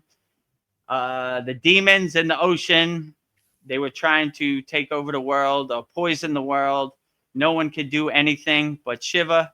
Shiva, without a second thought, put the poison in his mouth, and that's how his throat became blue, because he's holding the poison of the destruction of the world in his mouth. So people like Parvati, they're always trying to cool his mouth, and they're trying to cool him down, because so he doesn't get heated up, so he can stay in a comfortable, relaxed state. So yeah, the same thing with the lingam is the geometric 3D form of Shiva. So anytime you see a lingam, that is Shiva also, right? So some people prefer to pray to the physical form of Shiva, which is like his picture or his statue. Some people prefer to pray to the lingam, right? And give offering and cool the lingam down. So it just depends. It's all the same. So yeah, so that would be my opinion what the lingam is. But to make a long story short, they would say it's the organ of creation. So they would say it's Shiva's private part. Oh, you just knocked him down. Babaji just he just had a heart attack. I just blew Babaji away by saying He's like, that's Shiva's private part, right? He's like, can we move Maybe on from this? Shiva's smiling, right? Yeah. Right? Like, yeah, you tell him, Vedagurudev, right? Don't sugarcoat it. Give it to him straight, right? Yes. It blew Babaji away, right? Like, You're tiptoeing around the subject. Oh my God. Yeah. Too much information, Vedagurudev. I'm out of here. That was very dramatic, Babaji. Right? I can't take this no more, Vedagurudev. I'm out of here. I've seen enough. Goodbye. Mataji's keeping her cool. Yeah, this is a good time for you to stretch. Yeah, how did Mataji? She should have been more offended than Babaji, but who knows, right? All right, keeping her cool, right? Yeah, keep your cool, Mataji, right? It's not that serious, right? Babaji's a little dramatic today. Oh, yes. Vedagurudev. Private parts. Come on. Enlightened beings don't have private parts.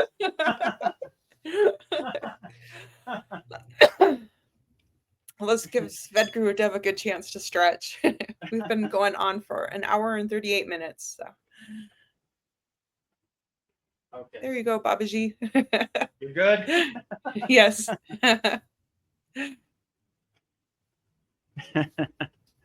Well, let's move on from this. Yeah, if you have any questions, put in the YouTube chat. We're answering wholeheartedly. Well, Revolution a la Black Salinger, which is Donnie. I was thinking that was, and Noel was Donnie. I thought you were using two different YouTube accounts. So I apologize for earlier. He says, the king of the castle, wah wee woohoo wah king of the castle. Yeah, be the king of your own castle. You are sovereign in your castle. You are the creator. You are the director of your castle. You can make your castle however you want. You don't need nobody's input. You make it however you want your castle. Make your castle your happy place. And you are the director. You are the creator. Lower emotions, other people's lower instincts are not welcome in your castle. Make it however you want. Make it the best castle you want. Don't care what anybody thinks of your castle. Your castle is personalized and individualized to fit your own needs. So always be the king of your castle. Don't listen to anybody else how you should make your castle. Make your castle exactly how you want. You want 10 million flowers in front of your castle. Pick the color, pick what style flower. You make it however you want.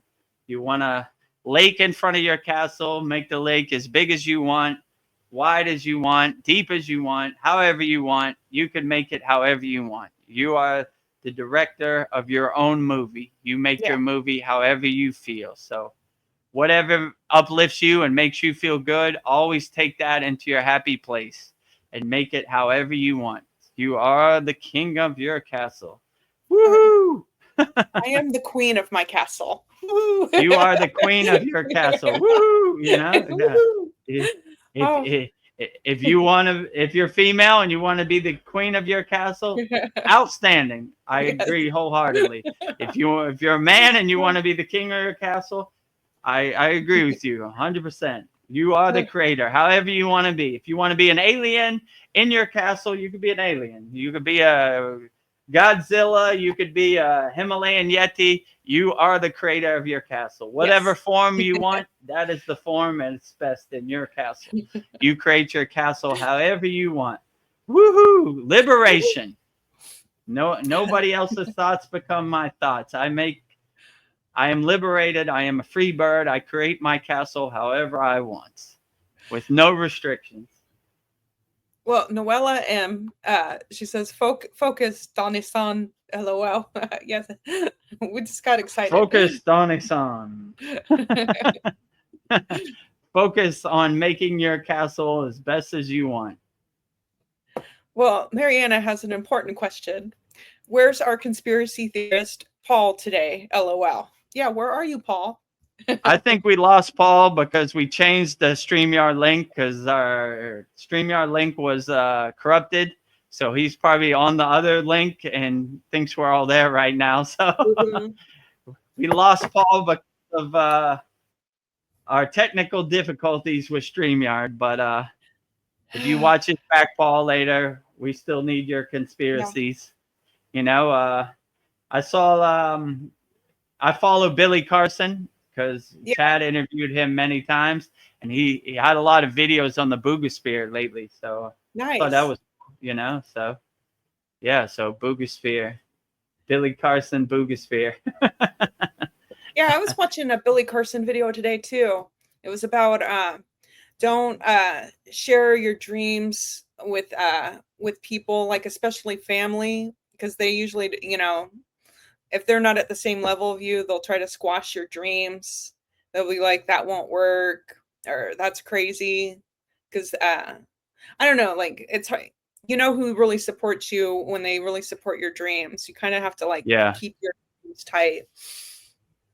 I saw recently he got divorced from his wife, that Asian lady. No way. You know, yeah, I forgot what her name was. Elizabeth. Elizabeth. I thought they were tight. No. I thought they were tight too. I thought he posted on his Instagram that my divorce is final from her and everything. So I was like, damn, Billy Carson goes through it too, you know? Whoa. I like Billy Carson because he's from Miami. I'm from Miami. He's from a place in Miami called Opelika, right? Which is the ghetto, right? But that was down the street from where I actually went to school. I went to school in Carroll City. So, yeah, when he talks about Opelika Airport and he saw the alien, I was like, I know exactly where that's at. That's right. I drove past that every day. So I have love for Billy Carson. You know, some people, you know, like, you know, I don't know. He got into it with this this religious scholar, and they said that he was fake or whatever, and he went to this guy's house. I don't know, whatever, right?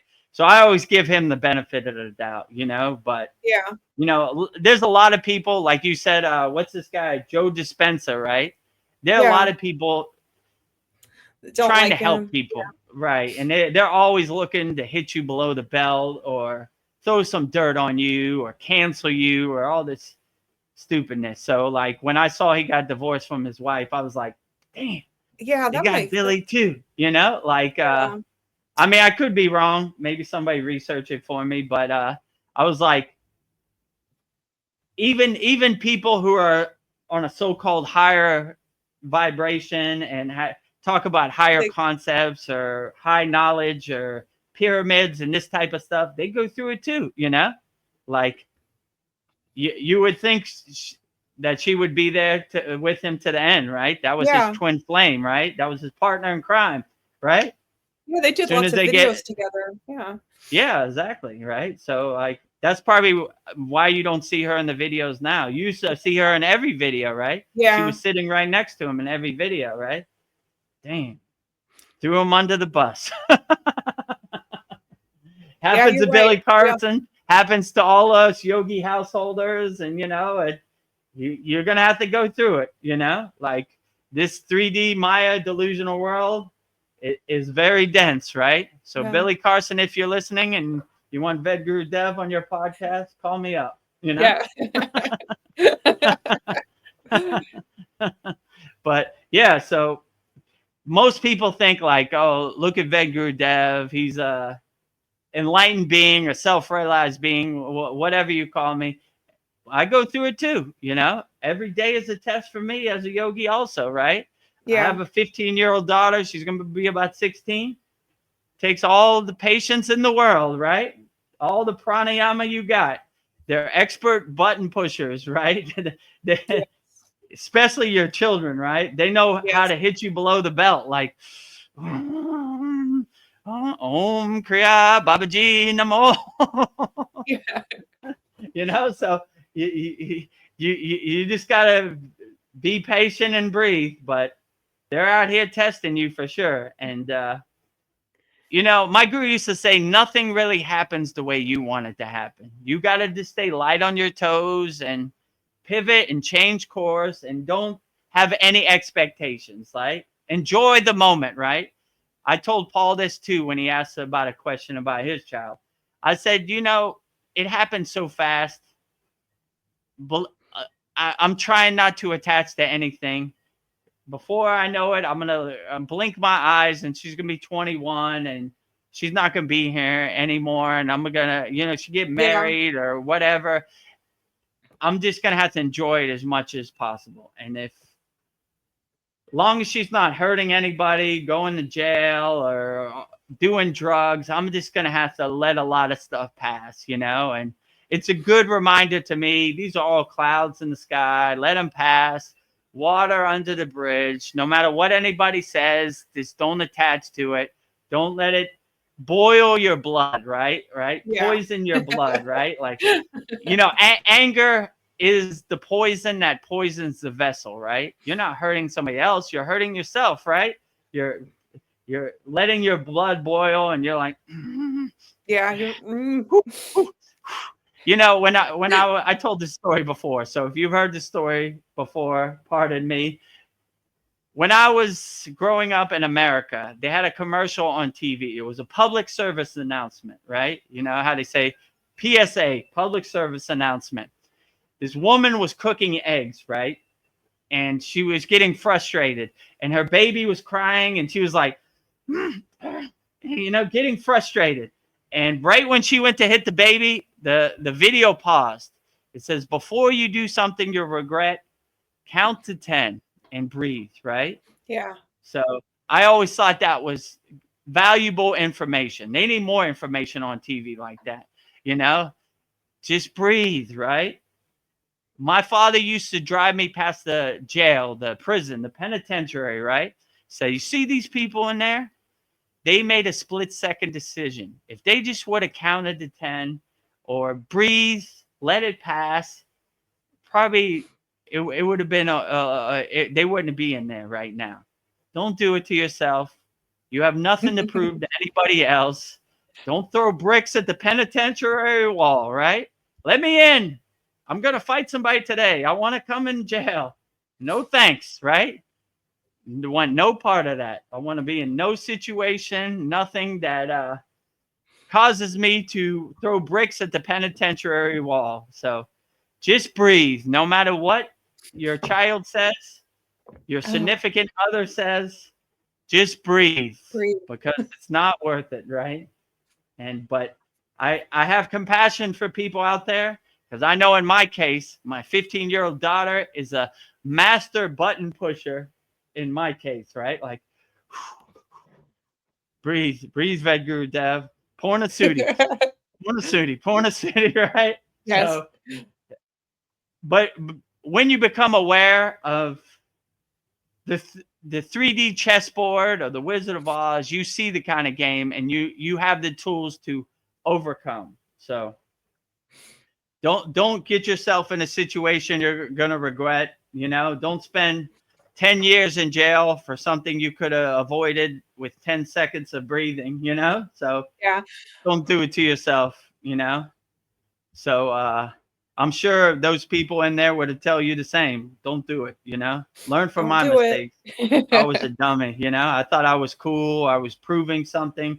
I'm tough. You can't talk to me that way. Now I'm in a cage. I'm a bird in a cage. So don't be a bird in a cage. Be a free bird, no matter what happens out here in this world. But it's tough. They'll definitely test you for sure. Most people are master testers, right? So they're always testing you, right? They want their anger to become your anger. So don't give it to them. Just breathe, overcome. And you see, when you are cool, calm, and collective and still, it dissipates their anger, right? So you can't get under my skin. You can't put my buttons. I got my shield up. I'm protected. So, and like I said earlier, what they think, who cares, right? It doesn't matter, right? I mean, your child is different. It's more of a blood connection, a family connection, but even that you got to let pass too, I mean, people outside your family or outside your work, zero matter, Yeah. unimportant. Who cares what your neighbor thinks, right? Like I said, my neighbor is giving me the stank eye, looking at me, and I'm saying, Om Kriya Mataji Namo. You want stank eye? I got stank eye for you. I hope you enjoyed my mantra. Yeah. Look at all my statues, and don't be jealous. Live in the glory of all deities, all devis, all ascended masters, everything. So yeah, don't this would probably be the best advice I could give anybody watching this live stream. Anybody outside your family, sometimes your family too, and outside your boss at work, doesn't matter, right? I mean, your boss at work, if you tell him to take this job and shove it, you might not have a job tomorrow, and that would create some more headaches, But besides that, don't care what anybody thinks. What your neighbor thinks of your car, who cares? What your neighbor thinks of your statues or your spiritual practice, who cares? They're not important. Not important. And if you have this kind of awareness, this will help carry you through life, because you won't care at anything. You'll be a free bird. You'll be liberated, right? You won't be in anybody's cage, Well, I don't agree with your opinion about Donald Trump or Joe Biden or whatever. I don't care. I don't care. I know. Why do I care what you think about my opinion? Well, I don't like the color of your car. Your car is offensive to me. I don't care. It makes me happy. I don't care what you think about my car. I buy my car that I enjoy, not what you enjoy. Who buys a car for their neighbor? That's ridiculous, I have more money in the bank than you do. I don't care. How does that serve me in the present moment? I don't know, and I hate to say this about Thailand, but in Thailand, they got a lot of ghost stories. So I'm well prepared for it. They're always telling a story about a faraway place where they have a multi-million-dollar house. I was like, you live in the same house as me, you know? But yeah, but far away, I got a house because they know you're never going to go there. Yeah. So that's the government's playbook too, right? Let me tell you a story about a faraway place called Iran, and we need to bomb them, and you need to get on the airplane and get your ass shot off, and blah, blah, blah, blah, blah, you know? Anybody who has a story about a faraway place, it doesn't serve you. Yeah. Only do what serves you in the present moment. Oh, well, you know there's a war in a faraway place. Really? Let me go outside my house. No airplanes, no bombs, no fire. Doesn't serve me in the present moment. Everything perfectly fine, you know? Well, you know there's aliens over here. Let me see. Nope. No aliens. You know, they're welcome if they want to come, but not here. So when you have the affirmation, this doesn't serve me in the present moment, oh, you'll delete 95%. You'll be like Superman with the wind behind your back, floating through your life, right? Not important, not important, not important, not important, not important, not important. Babaji, Mataji, you're important. Yes. But everybody else, not important, you know? So if you have that discrimination and discernment, oh, wow. You'll be a bird flying high, right? Enjoying the sun on your face. Free bird, right? I don't care what any of you people think, you know? Like, so, and you'll just do what makes you happy. And you realize happiness is inside you as you, and they can't sell you stuff. Let me tell you, if you buy an iPhone 16, you'll be happy. Nope, just a piece of plastic. Oh, can't sell to this guy, you know? If you buy a Big Mac, it'll make you happy. You begin to see that none of these people that are trying to sell you happiness have happiness. Happiness is internal, not external. So anybody selling you happiness, get away from them too. So, yeah. not important. Like, you don't have happiness. I have happiness, right? You're trying to sell me some snake oil. You're a charlatan. You don't have happiness, you know? Only person that has happiness is me. Only person that knows what makes me happy is me. So anybody comes with me, this will make you happy. I mean, that's all their marketing, happiness, right? So if you realize all you have to do is realize your happiness inside you as you, unlock the happiness inside you as you, can't be sold anything. No. And that kills their plan. Yeah. I feel like I can be myself, even if it's weird to others. And I feel like if I'm not being my authentic self, I'm hurting myself. So even if you don't get me, I don't care. I'm going to think I'm weird. I don't care.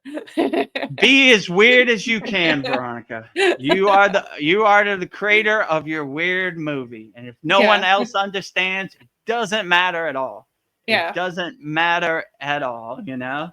Like, oh, I don't appreciate you. You're weird. You know, I want to be weird to people like you. I don't want to fit in your box. I don't want to be in your movie. I don't want your narrative to become my narrative. Keep your trash away from me. You know, I'm going to be as weird as I want and do whatever I want because I'm a free bird. Right. And if you don't appreciate it, good. I saw something on Instagram. It really made me laugh. It said, when someone unfollows you on Instagram, it's like the trash taking itself out. Magic. And that's the way I feel about people that don't understand. Take yourself out to the trash. You know what I'm saying? Take yourself out of my life. Unfollow me. Magic, right? Goodbye, right? Goodbye. Take yourself out, you know? How did my father used to say? ABC your way out of my life, right? Oh. Don't let the door hit you where the good Lord splits you, right? Goodbye. Bye, Felicia.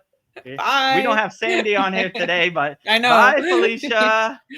Bye, Felicia. Bye. Keep walking. Keep walking. You know, don't need you. Well, I've got some questions building up for you. People want to know. Okay, great. Give it to me.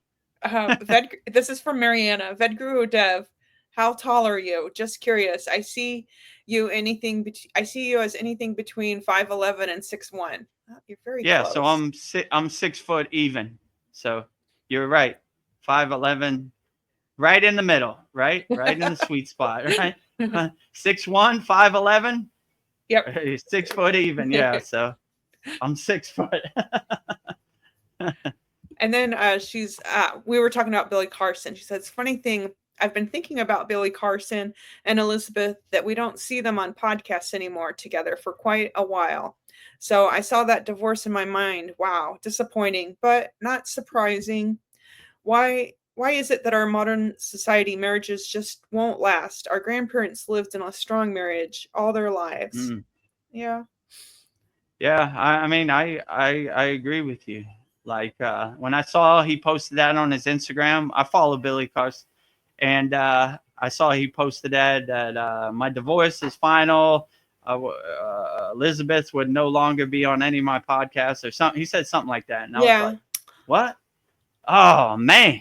Yeah. I Just was when rooting you for think them. you got a good, good example of like a yin and yang, Ida and Pingala, Shiva and Shakti, right? Like, like she was there, like Actually, Chad told me when he interviewed her that she was like his liaison, like he contacted her to talk to him or schedule an interview. Oh, So wow. she did everything for him, I guess. So I Yeah. don't know, like all their pilgrimages to Egypt and all Yeah. that stuff. I was like, man, and she was with him for a long time, like.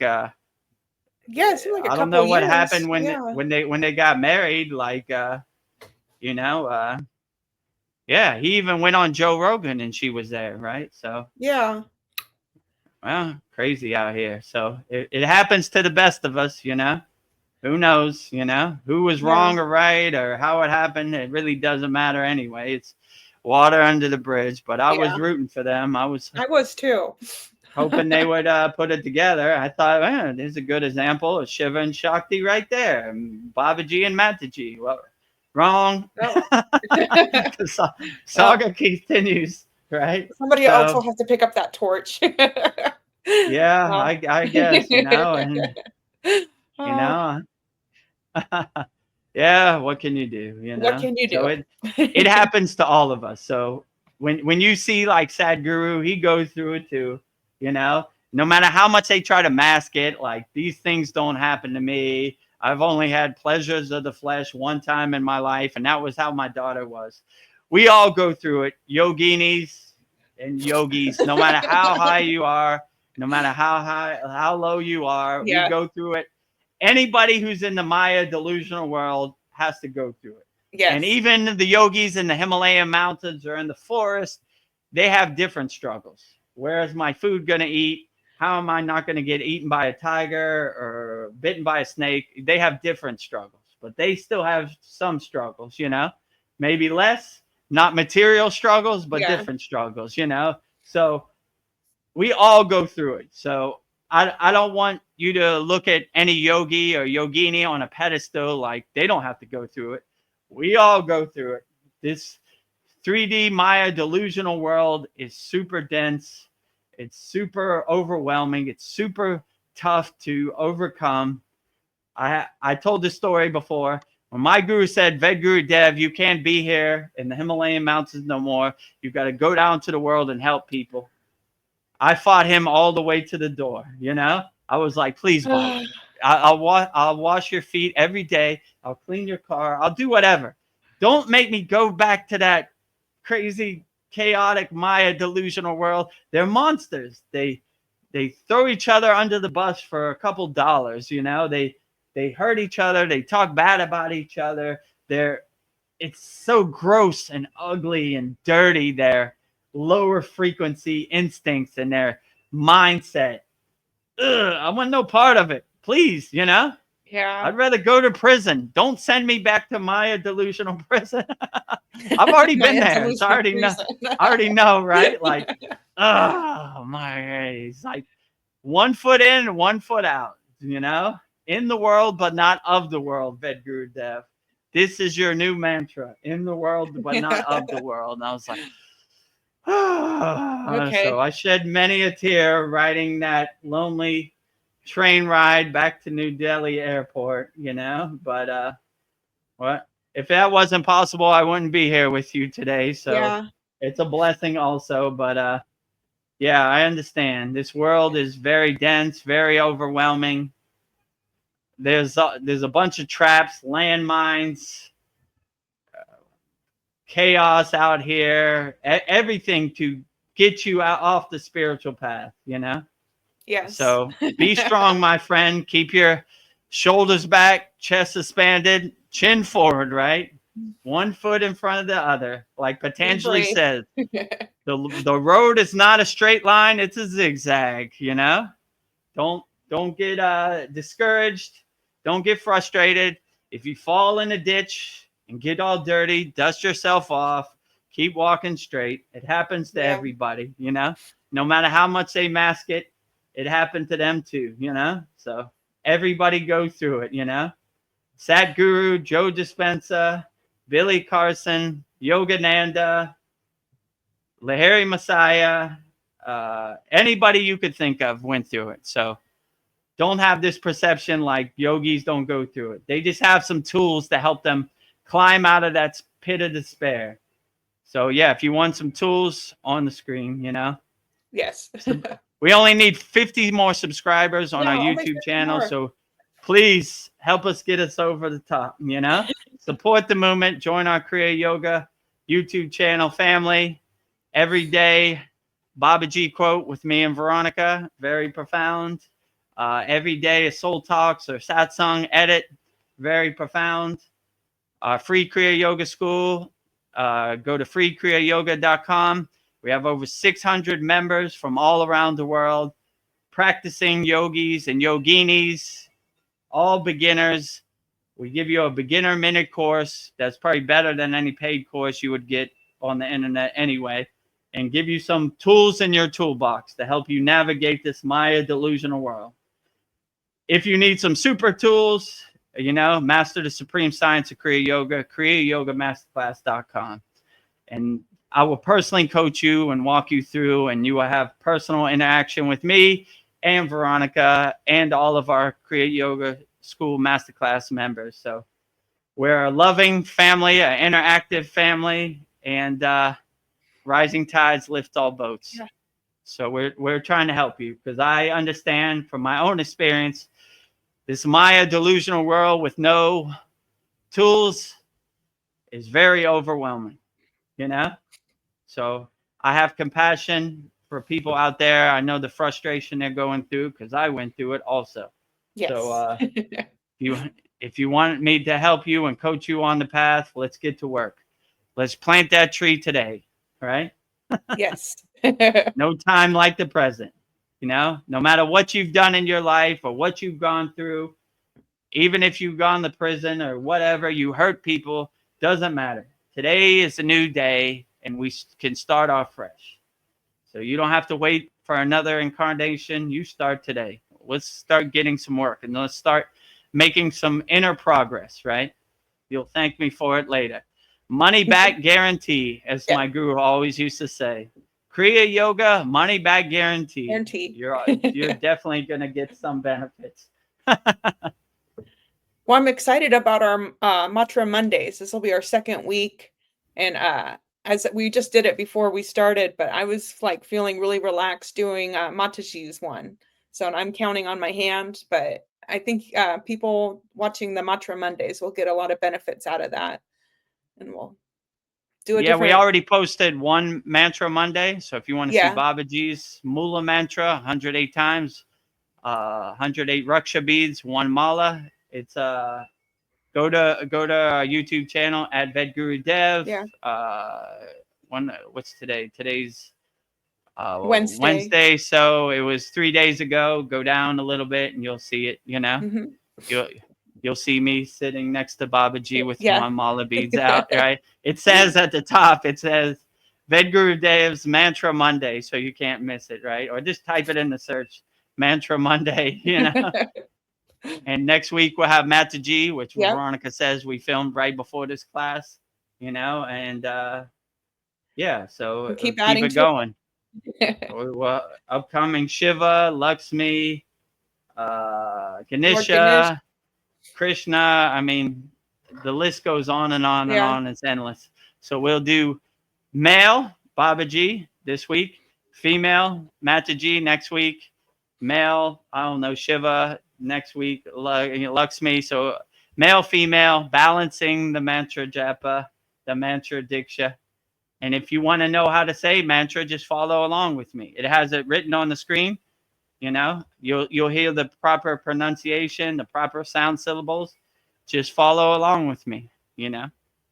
And yeah, some people like to go to sleep with it. So take you into Yeah, I think slumberland that'd be a good very sleep. nicely. Transitioning very nicely. That's probably a good thing. I made a Yeah. playlist, so we have a Mantra Monday playlist. So when we get more, you could just let it play all night while you're sleeping and your Yeah, phone's I'll do charging. that.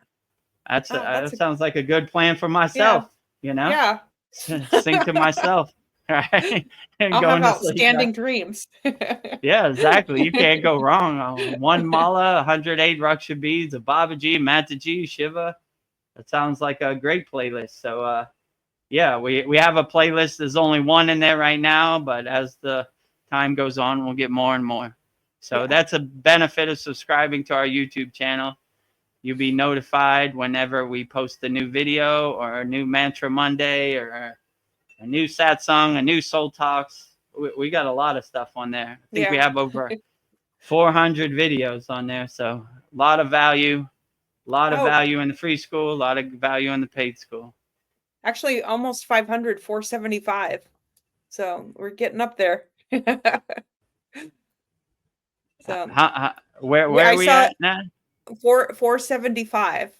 So 25 more will be 500 videos. Oh, almost 500 videos. So Yeah. yeah, we're getting up there. I mean, that Yeah. would be we post 2 videos a week, 2 live streams a week, Mantra Monday. That'd probably take us like 2 weeks. Yeah, Yeah. probably like 2 weeks, all our videos. So yeah, 500 videos, you know, yeah, so great value. Support the Yeah. movement. Join our Kriya Yoga YouTube channel family at Vedagurudev right here. And yeah, join our free Kriya Yoga school with 600 like-minded yogis from all around the world.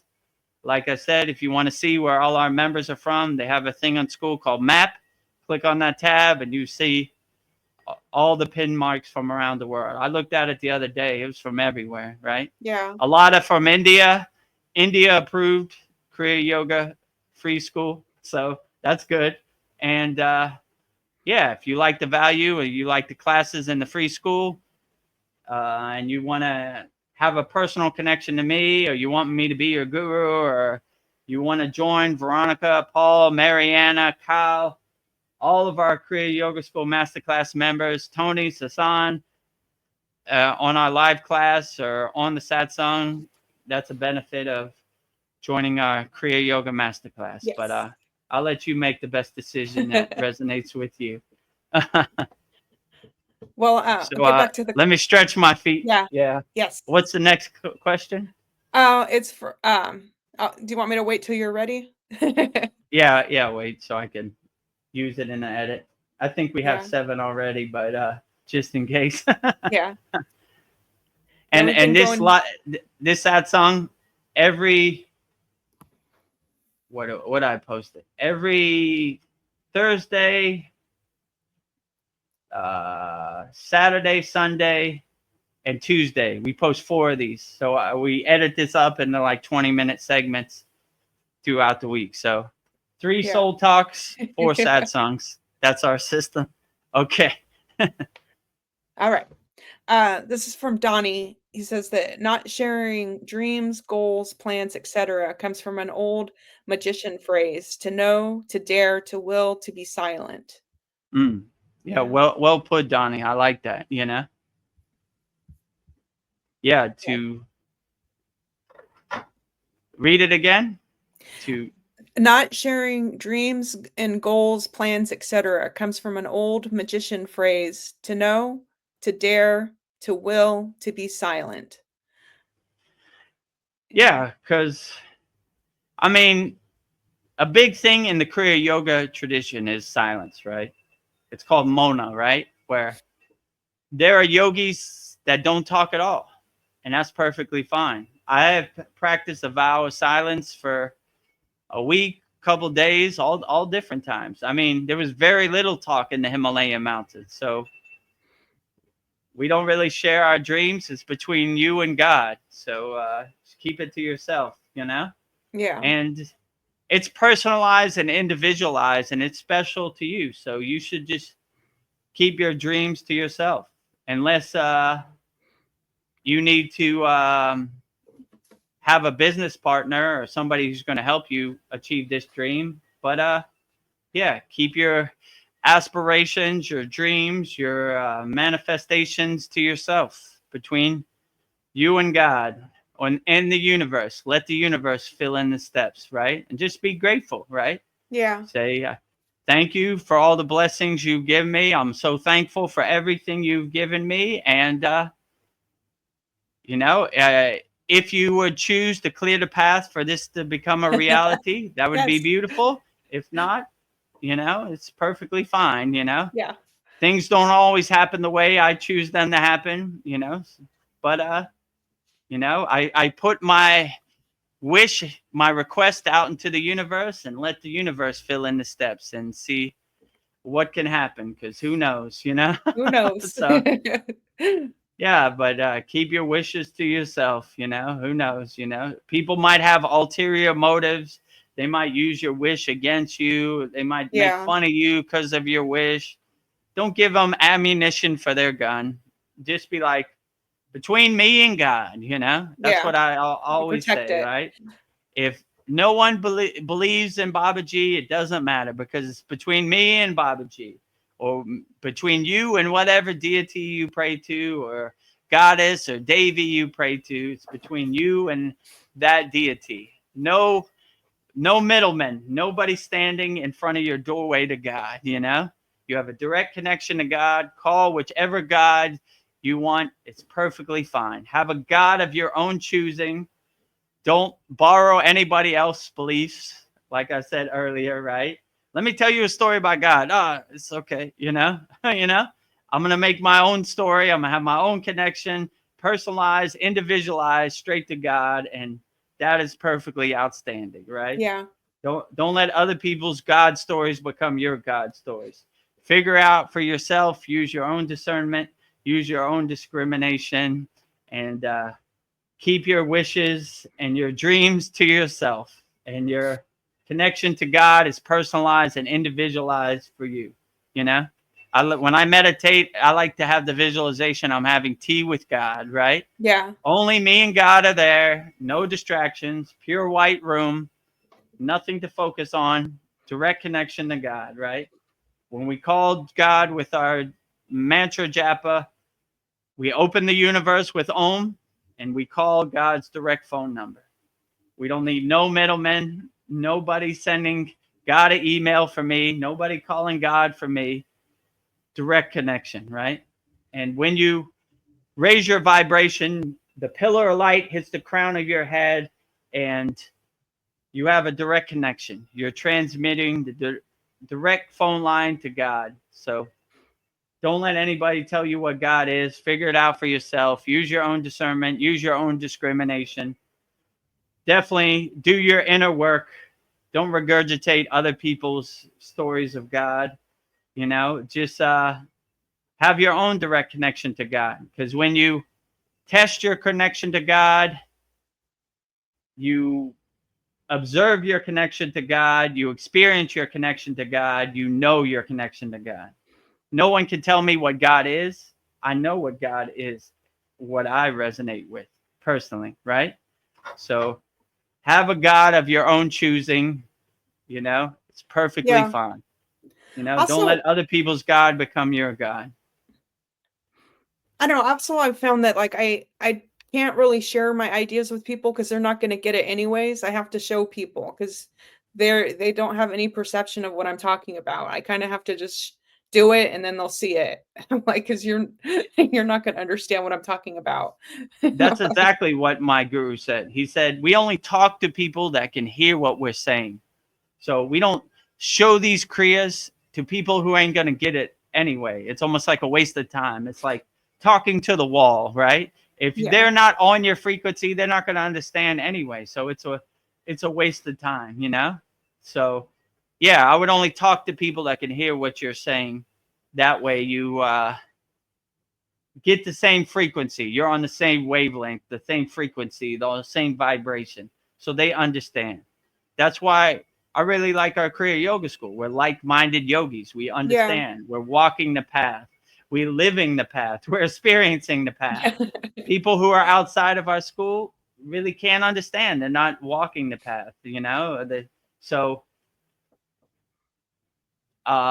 share your vibration and share your inspirations to people who understand and can cultivate and enhance add to your wishes, right? We add with pluses, not with minuses, Yes. right? So somebody like Donnie said who can't do anything for you, they're a minus. They're taking away.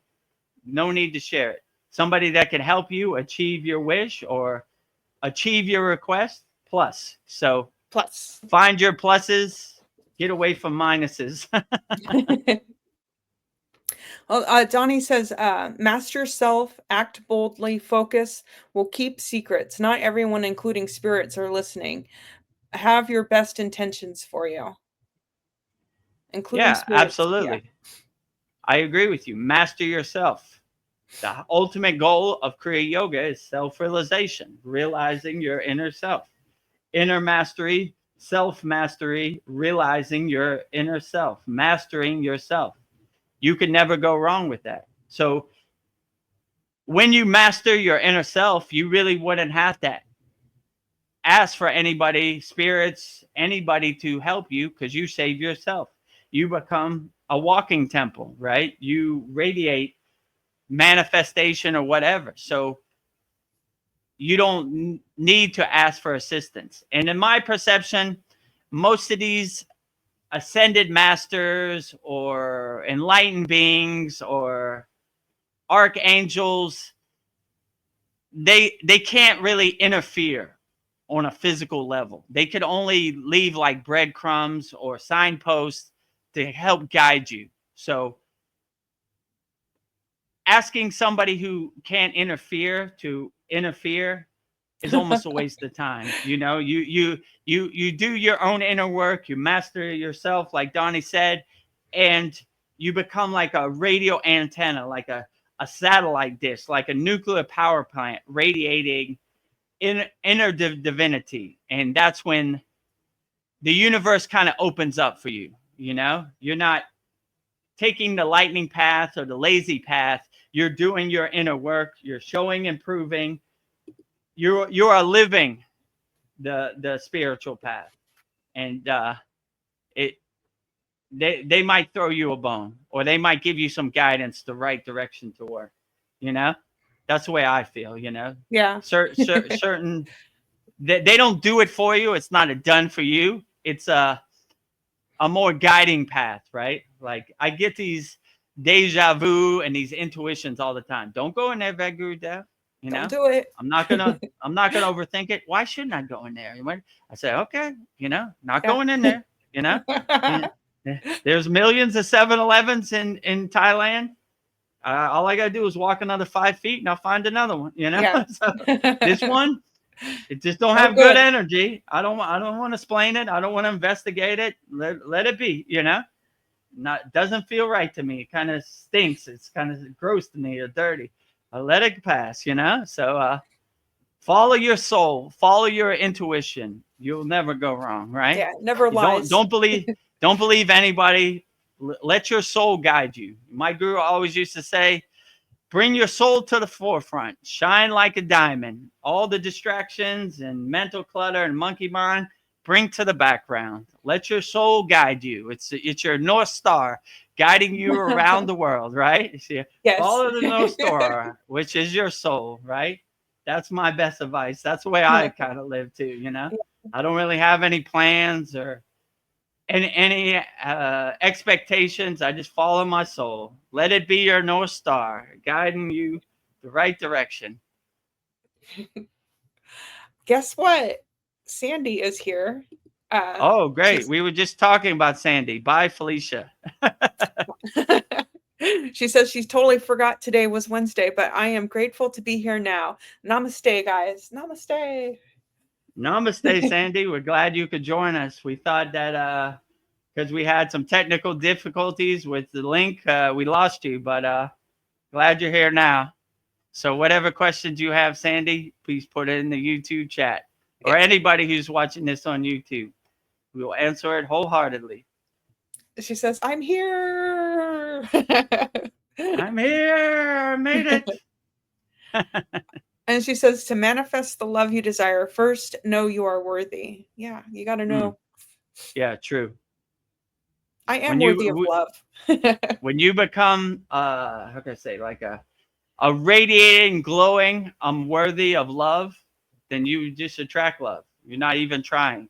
You know, your frequency, your vibration is conducive to other people who are on that same frequency. So just be a radiating, glowing, loving radio antenna, nuclear power plant 24 hours a day, and you'll be surprised. My guru used to say, he was like, you want to know how to make money, Vedagurudev? He was like, if you run to money, money runs away from you. If you run away from money, money runs towards you. So same thing with love, right?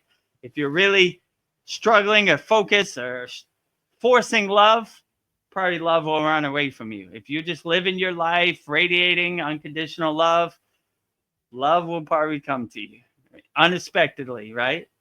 Get a knock at the door. Hello. Oh, Hello. Here I am. You know, I've been waiting for you my whole life, you know, so I'm here. So just be the best person you could be. Love unconditionally, unlimitedly. Help people as much as possible. You'll create that vibration, that radiance that will attract people, you know, without even trying, in my opinion. I mean, I probably need more work on this myself. So yeah, we all do. I know Sandy says, I create as I speak and think. Yeah. Absolutely. Yeah, that's what we were talking about earlier. You become the director of your movie, the creator of your happy place. So when you create, it just comes together, you know, and you make it however you want. You are the king of your castle or the queen of your castle. You make your castle however you want, however many flowers you want, however many trees you want, how big the lake you want. You are the creator of your castle. So you create it, make it however you want. You are the director of your own movie. No one can tell you how your movie should look. You are free to make it however you like. And that is the best way. And then she says, be strong. Do not feed the fears. Don't feed them. Oh, definitely. Be a fearless yogi or yogini 100% 24 hours a day. You never feed your fears. You know, most people live their whole life in a fear-based life. But as yogis, I was taught in the Himalayan mountains, we're fearless yogis. We don't fear anything, right? Most of these stories or most of these songs you hear sing, they're embracing death. I like when Babaji says, death is a joke to me. I am the death of death.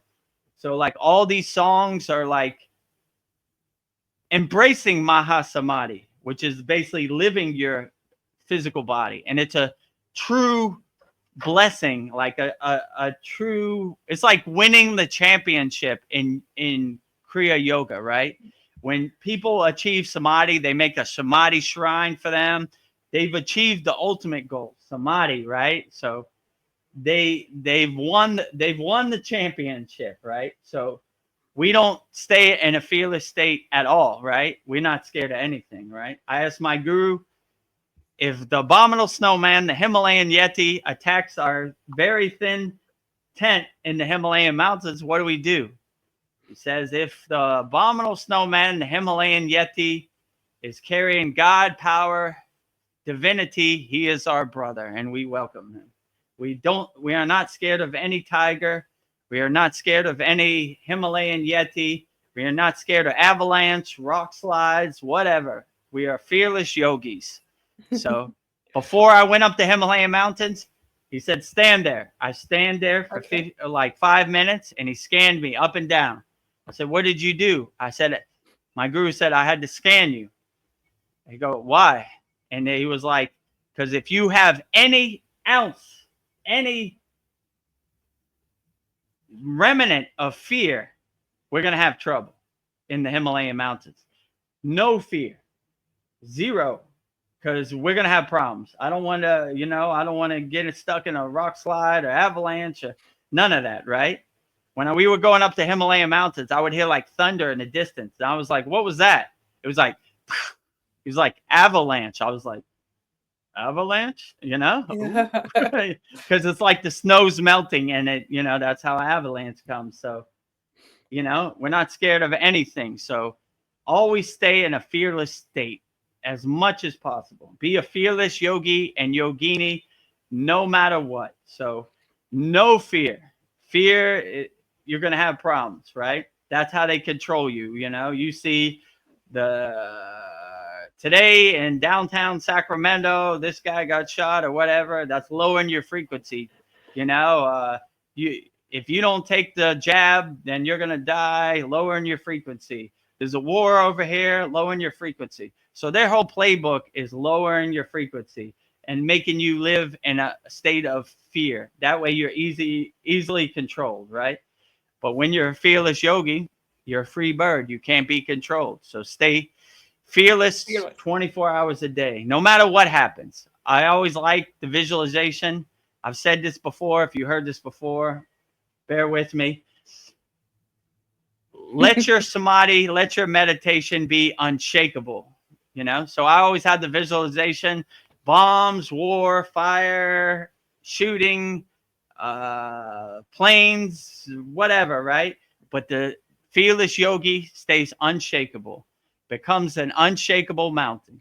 No matter how strong the sun is, unshakable mountain. No matter how much wind there is, unshakable mountain. No matter how much rain there is, unshakable mountain. No matter how much snow there is, unshakable mountain. So no matter what they say in the Maya, delusional, chaotic, confusing world, always stay unshakable and laugh at it like the joke it is. And if you really look at these stories like a bunch of ghost stories and some faraway place they know you're never going to go to verify, just laugh at it like, whatever. Ghost stories. The Wizard of Oz is at it again today. Yeah. What's he got today? Today is auto pen. Oh boy. Oh, here we go. I'm ready for it. Get my popcorn and watch the show. Here comes the monkey riding the bike. Oh, there he is. Oh, he fell off the bike. Oh, this is a good one. So don't care what other people think, and be a fearless yogi or yogini, or just stay fearless no matter what your spiritual tradition is. And this will guide you through life and you'll live a good life. This is 95% of the way home. So if you take anything away from the satsang, just be fearless no matter what happens. You can't control it anyway, so it doesn't make no sense to be in a fear state. It's a wasted emotion you can't control anyway. Yes. So just throw it away and don't care what anybody says. Don't care. Except your family and maybe your boss at work because he pays your bills or whatever, But anybody else, your neighbor, the guy across the street, unimportant. So add this into your toolbox, your spiritual toolbox, your spiritual pocket, and you'll be perfectly fine. So if you take anything away from the satsang, those two things, you're 95% of the way home. Yeah. Be fearless, my friends. Be fearless, my friends. Be fearless, Don't care. Be a free bird. Liberated. Free birds flying high. Not a care in the world. I have some exciting news for you. Paul is here. Oh, namaste, Paul. We were wondering what happened to you. So to explain the story to Paul, our original StreamYard link got corrupted and we couldn't use it. So we had to pivot and change course, and we made a new StreamYard link, which I sent it to you on the SKOOL DM. So we had to adjust. So we had to pivot and change course. But I'm glad you finally made it. We were wondering where Paul was. Yeah. Mariana asked, where is our resident conspiracy? Yeah. It's not a song without Paul. So yeah, now give us some Booga Spear, some aliens, some Cabal. What else am I missing? Giants. You know, whatever you got, we're ready for it. Put it in the YouTube chat. Paul says he fell asleep with the wrong link and awoke to it playing on his TV. Sorry about that. Oh yeah, well well.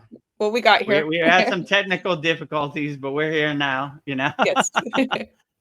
So whatever you have, I'm gonna stretch my feet one second. How long have we been on here? Well, 2 hours and 35 minutes. Okay, yeah. So whatever questions you have, put it in the YouTube chat, and we'll answer it wholeheartedly. And let's get back to the questions. We have more questions, so we answered them all. That's all I have on YouTube.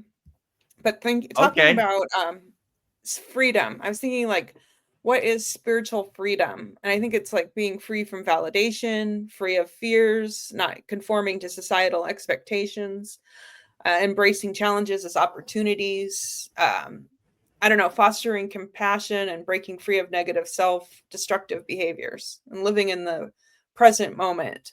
But I don't know, freedom is so many things, but yeah, just like. Yeah, so spiritual freedom, in my opinion, is not identifying with anything, right? Yeah. You don't have no dog in the fight. You're not identified with your car. You're not identified with your bank account. You're not identified with your flag. You're not identified with your language, your religion, on and on, your skin tone, on and on and on. So the first day of Kriya Yoga initiation, they go through this process. It's basically that.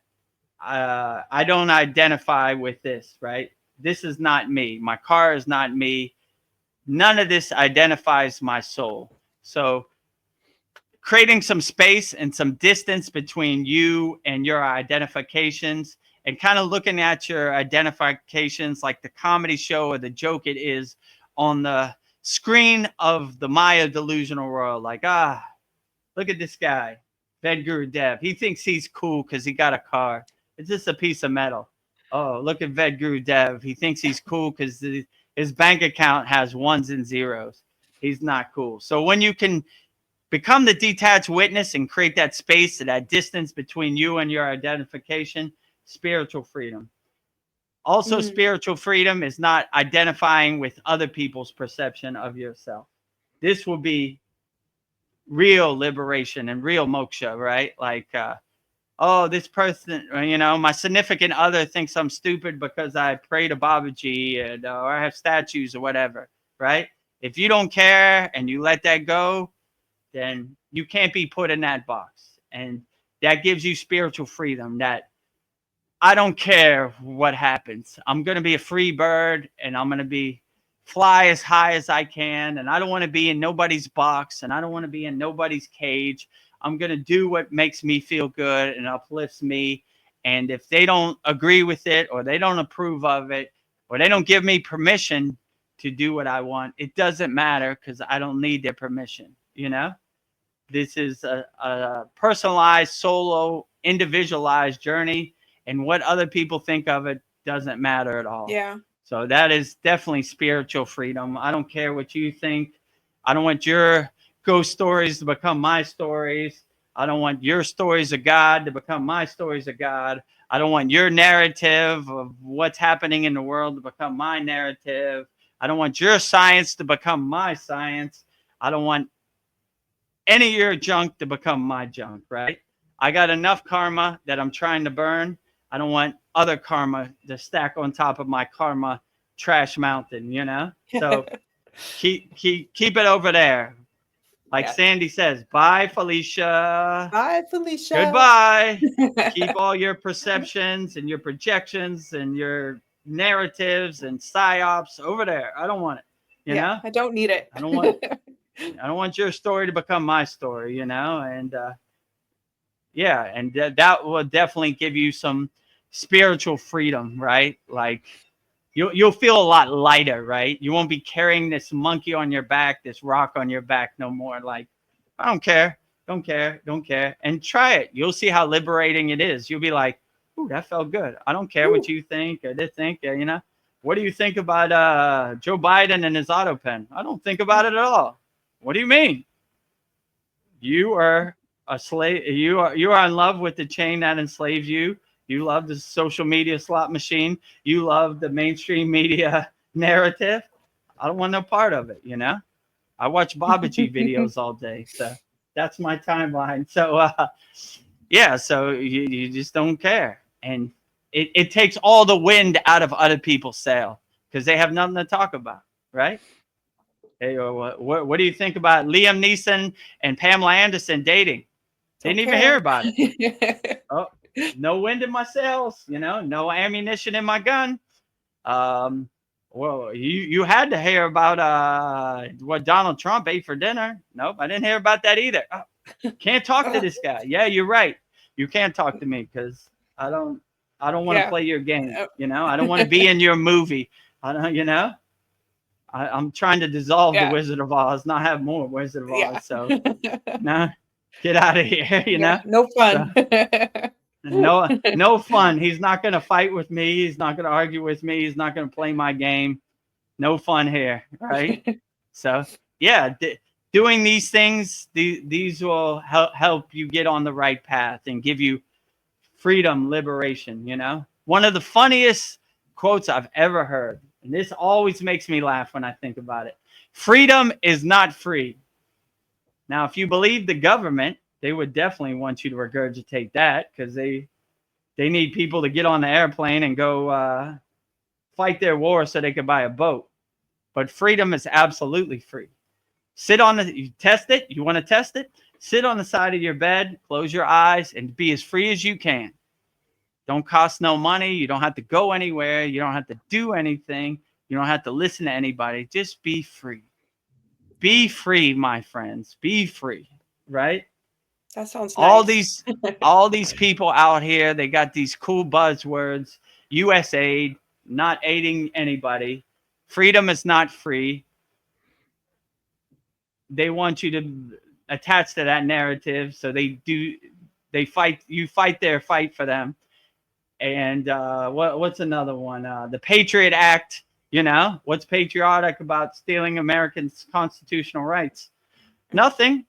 It's a good word to steal and cheat you, you know, right? Same thing. Freedom is not free. We're going to cheat you out of your life. And before you know it, you'll be on a plane to Vietnam and getting your ass shot off for nothing. So I could buy a new boat. Wink, wink. Freedom's not free. Yeah. And you agreed to it. You agreed to it like a big, stupid teenage dummy, you know, right? Well, if you believe in this narrative so much, why don't you send your son there? No, he's cool. Somebody's got to stay home and do drugs. You know, so when you see the Wizard of Oz behind the curtain, you see the game. So, right? No, yeah. You got some cool words. You almost tricked me. You got me. Patriot Act. You know, good one. You know. But you begin to see the Wizard of Oz behind the curtain. They got cool words to trick your subconsciousness. So freedom is not free. Patriot Act, USAID. This is all stealing in front of your faces. So just be as free as you can, you know. Sit on the side of your bed and be free, right? You don't have to go anywhere. You don't have to do anything. Just close your eyes. Go into meditation. If you don't know how to go into meditation, don't overthink it. Join our free Kriya Yoga School. We got the technique, Purnasudhi, complete yogic breath. It'll get you in a calm, relaxed state. We have some mantras, Hamsa mantras, very profound. Also, we'll give you some tools. Be as free as you can. If you do anything or you get anything from this satsang, just be as free as you can. Don't listen to anybody. You are in control of your own freedom. Just be free. Be free, my friends. You know, be a free bird, flying high as possible. Enjoy the wind on your face. Don't be in anybody's box. Don't be in anybody's cage. Be a free bird. This will guide you well in your life. Well, Sandy says, I love that list, Veronica. I would add ability and freedom to express myself creatively in all in all the many ways. Yes. I've had to fight for that. Yeah, absolutely. Express yourself. You have the freedom to express yourself however you want. Be as creative as you want. Don't be in anybody's box or anybody's cage. Don't let anybody tell you how to express yourself. You are free to express yourself however you want, you know? So be free, express yourself, be the best person you could be. Express yourself however you want. Don't let anybody's narrative become your narrative. Don't be in anybody's cage. Don't listen to anybody. Be free, you know? Be free. And then Mariana says, "Oh, Paul is here. We want new conspiracy news. LOL." So, Paul, if you have any conspiracy news, we're eager and waiting with our ears wide open. We're ready for it. We were talking how Billy Carson was talking about the boogosphere. So, if you have any insights on that, let us know. And anybody who's watching this on YouTube, post your comments in the YouTube chat so we can get to it. Take a foot stretching intermission. Let me let my cat in. He's screaming.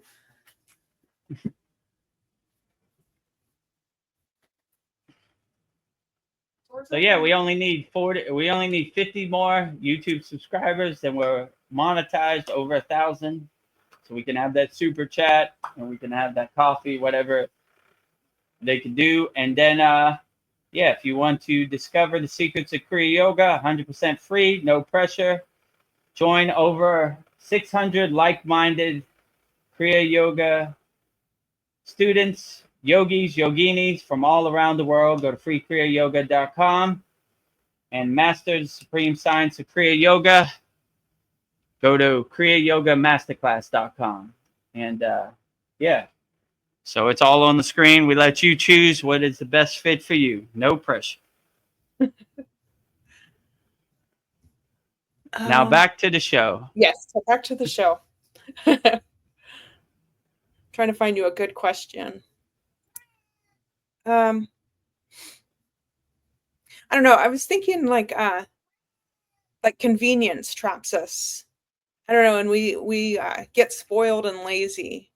I don't know, like we think this convenience makes our lives easier, but I think it's making it harder. So what are your thoughts on that? Yeah, definitely. Like my guru said before, we become masters of distraction and convenience, and we find comfort in our convenience, and we just get locked into that cycle and that plan of convenience always, right? We don't want to.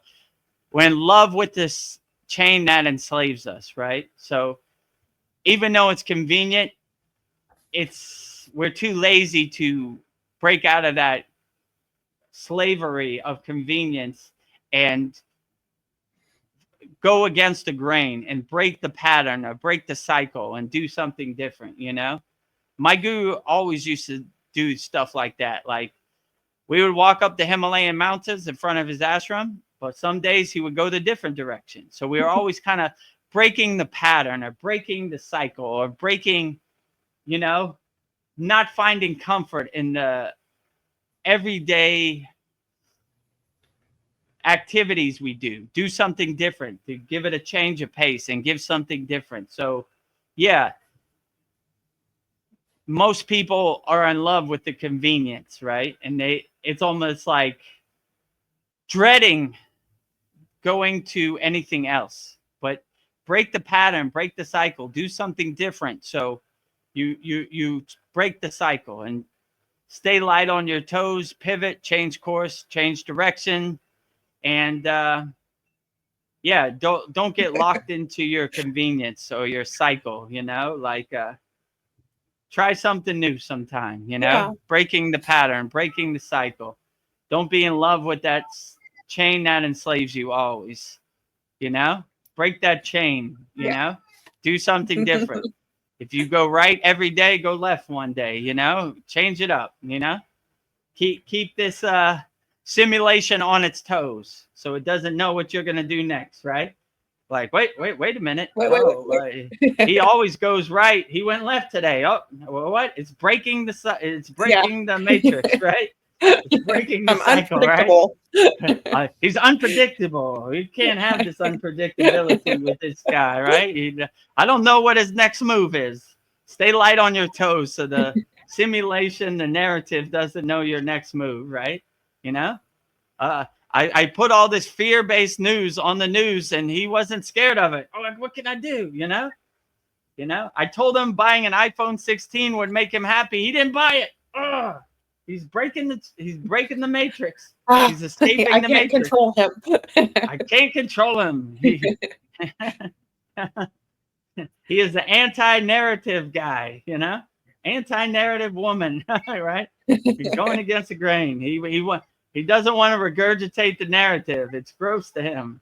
Yes. I don't know what we could do with this guy.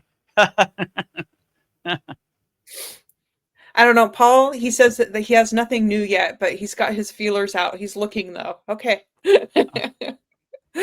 Till the next soul talks or till the next satsang. I don't know. I was thinking that most of our problems seem to fall under health, money, and relationships. I don't know. And society has taught me to like seek these things out because I'm lacking. And what if I reject all that and I have everything I need within me? Because all those things are outside of me. But I don't know. It does. Sounds like a beautiful plan. When you become self-realized, you realize that everything you need is inside you as you, and you have that understanding and that knowledge. So nothing can. If you realize you have happiness inside you, no one can tell you that happiness is outside of you because you don't believe it. You know where your happiness is. So in my opinion, their job is to get you in a cycle of debt, right? So you're easily controlled and you're in a fear base. Oh, if I don't pay my credit card this month, I'm going to lose my house or whatever, right? They keep you in a constant state of fear. But when you're not in a state of fear, you can't be controlled because you don't care.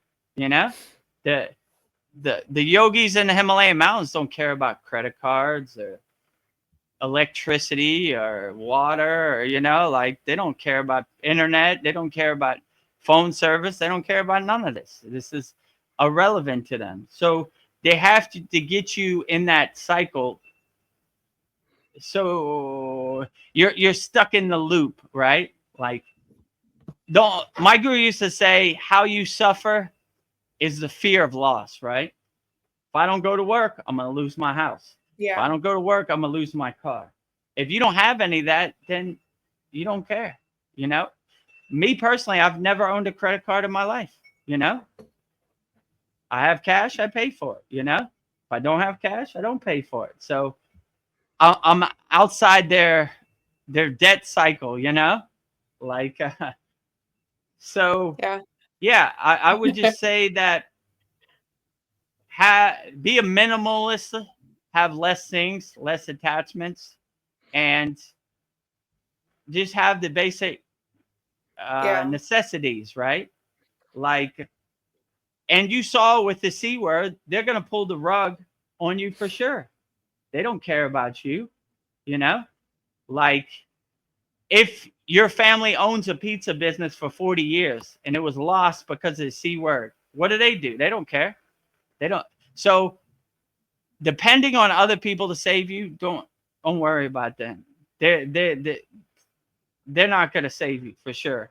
So just be as minimalist as possible, right? When the C word thing happens, I cut all my expenses. What's the bare minimum I need? This and that. Do I need that? Nope. Take it away. take it away, take it away, take it away. You know, just in case, you know, here comes Lucy with the football, you know. Oh, you think you're making good money as a DJ? Whoop, pull it out, pull the rug on you. How am I going to eat? We don't care. Figure it out. Work online, you know? Like what? I don't work online. I have a physical job. Well, I don't know. Go sleep under a bridge. Go die. I don't care.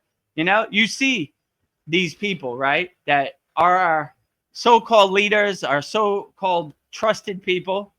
They throw you under the bus all day, every day. They look for the opportunity to laugh at you, right? So have plan A through Z, you know? When something happens, you say, I got you, you know? Still here, you know? Still here kicking.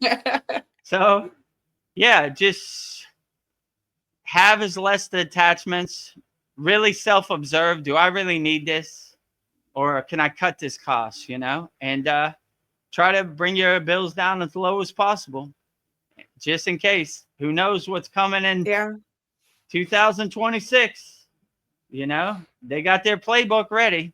And I'm surprised how many billions of people they caught with it, you know?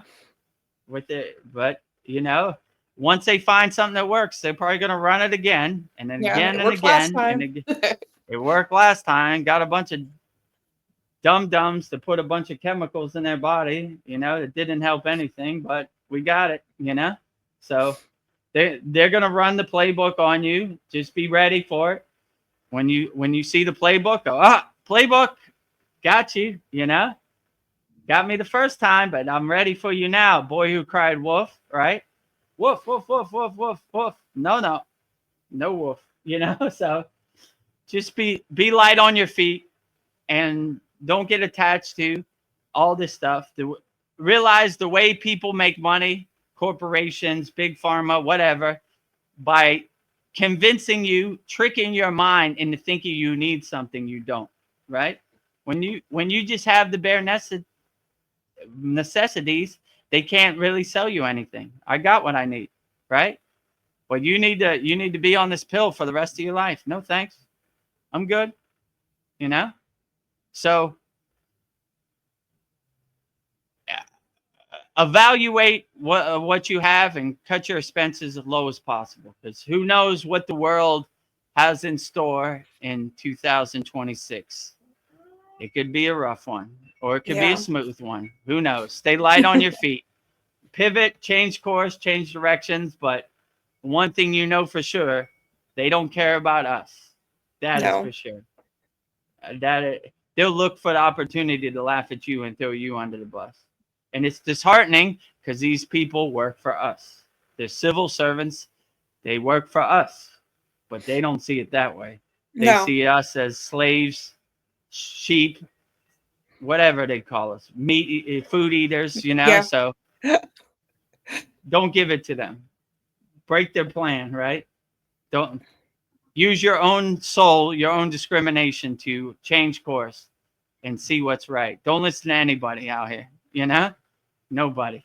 Yeah, and then there's people that feel everything, that are compassionate, like the path of the empath. How can an empath survive when the world tries to crush them? And someone who feels everything on such a deep level, it's hard to navigate this world when you feel everything. I don't know. And being an empath. If you're an empath, I would just try to get to an environment where you're not so overwhelmed. If you're so sensitive to other people's feeling, I wouldn't go to downtown Los Angeles. I wouldn't go to New York City, Times Square.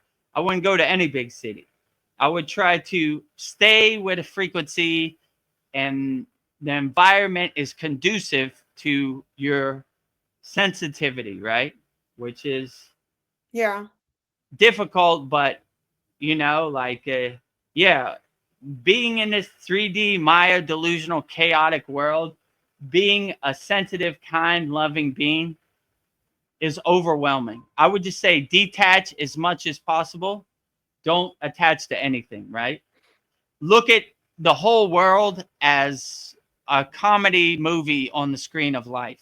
You would have to become a master of detachment, right? I don't, you know, I could lead a horse to water to water, but I can't make it drink, right? So I would just give yourself some space and distance between other people's feelings, because it's too dense, it's too overwhelming, right?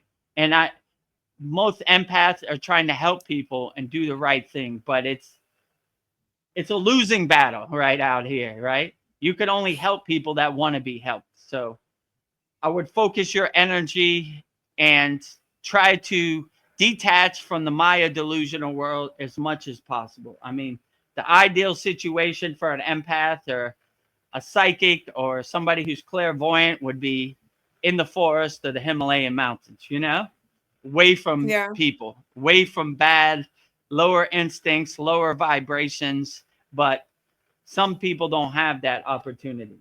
So if you live in New York City or Los Angeles, where it's this chaos and constant psyop attacks, you know, on your mind, and people trying to guide your narrative and tell you what color the sky is, I would just become invert. Like, I would try to exclude yourself or have as less interaction with people as much as possible, because it's going to be overwhelming for you, right? And it's going to be like a lower instincts and other people's lower vibrations. It's going to be like an energy vampire for you, Yeah. sucking your energy, and you're going to be exhausted every day. Like, you're just going to fall into bed and go to sleep. Like, oh, they killed my battery every day, right? Like, so you would want to create some boundaries or borders where, or a shield or an atmosphere where people can't come in, right? Because you're gonna be exhausted by the end of the day, right?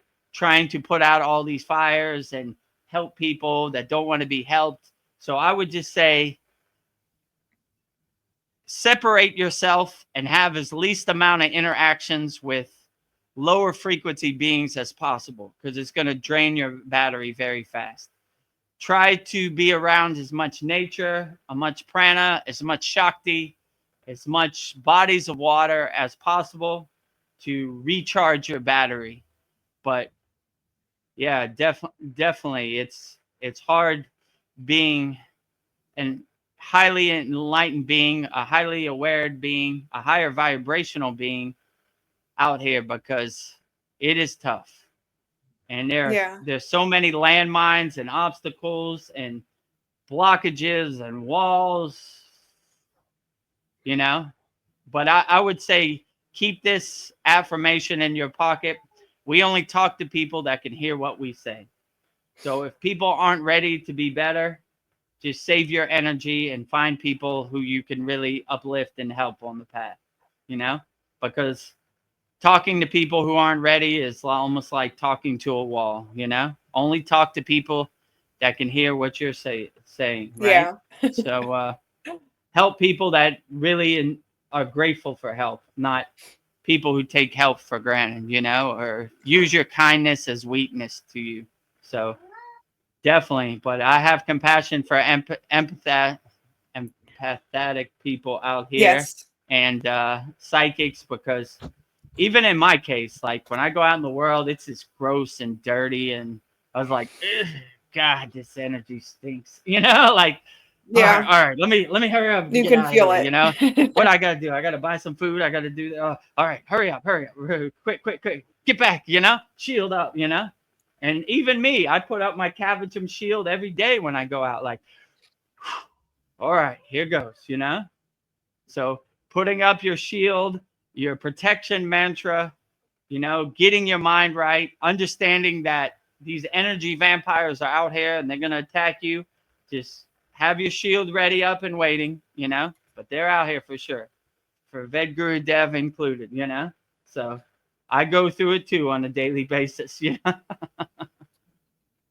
Yeah, sometimes I'll even pick up on people's pain, and it's just like it's exhausting. Like, I don't know, like Yeah. Mariana was talking about her tooth pain. I was like, for a second, I felt like some pain in my mouth. I'm like, oh, Mm. like, too much. Like, Yeah, turn like this off. it is exhausting. Like if you try to absorb other people's pain, you'll be totally exhausted by the end of the day because there's a lot of people and you can't help them all.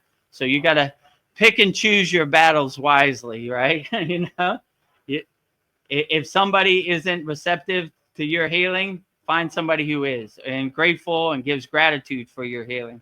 But yeah, you can't help everybody out here. It is too overwhelming and too dense Yeah. for sure. Paul has something funny to say. He says, I've still got the DJ Domination Platinum MasterCard. I'm still trying to pay it off. Like, Good he luck on ran. that. Yeah. I mean, I never had a platinum MasterCard. If I had, I'm old school. I have cash in my pocket. If I don't have the cash, I'm not buying it. Right. So I never had a credit card or anything. So Yeah. that's how I live. Right. You're If like, credit score? if I I don't can't, care. if I don't have the money to pay for it, I probably shouldn't pay for it. Yeah.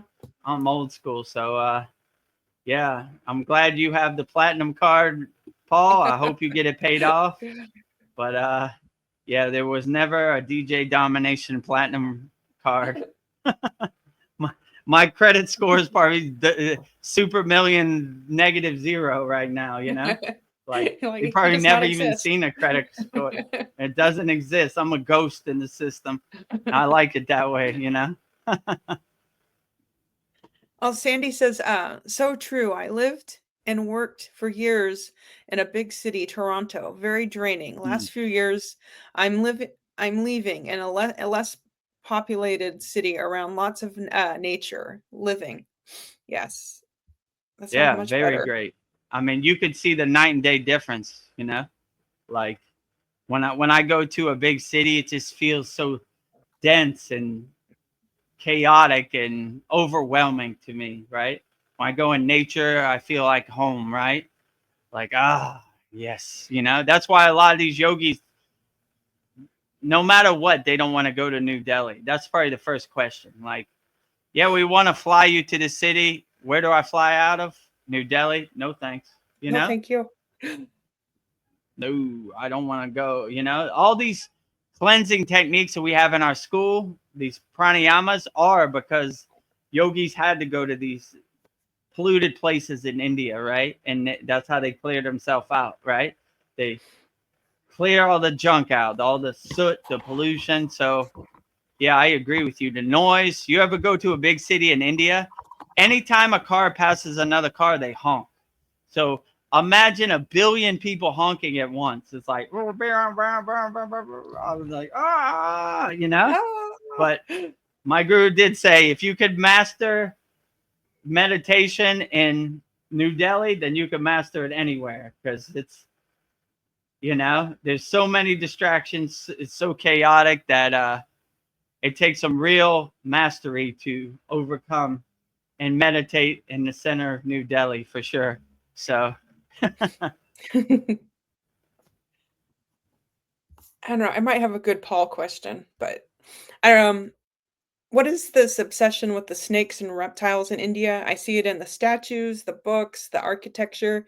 It makes me think that this reptilian race really does exist. I don't know. In the Bible, a snake is referenced in the Garden of Eden. I'm thinking that that snake was real. I don't know, but yeah, so in India they have a lot of references. They're called nagas, right? Which are yeah, spiritual snakes, right? So the kundalini is a golden snake. So if you look, they're always looking at snakes as like a sacred being, right? So my guru always used to say we should never kill snakes because they're highly evolved, higher frequency beings. That's what they believe in India, you know? So yeah, there's many symbolizations of snakes. When you see like a hood over a statue, that symbolizes their kundalini is awake. The hood of the snake is the kundalini fully awakened. The kundalini is always a snake. Yeah, they have all kinds of symbolization. Lord Shiva has a snake around his neck.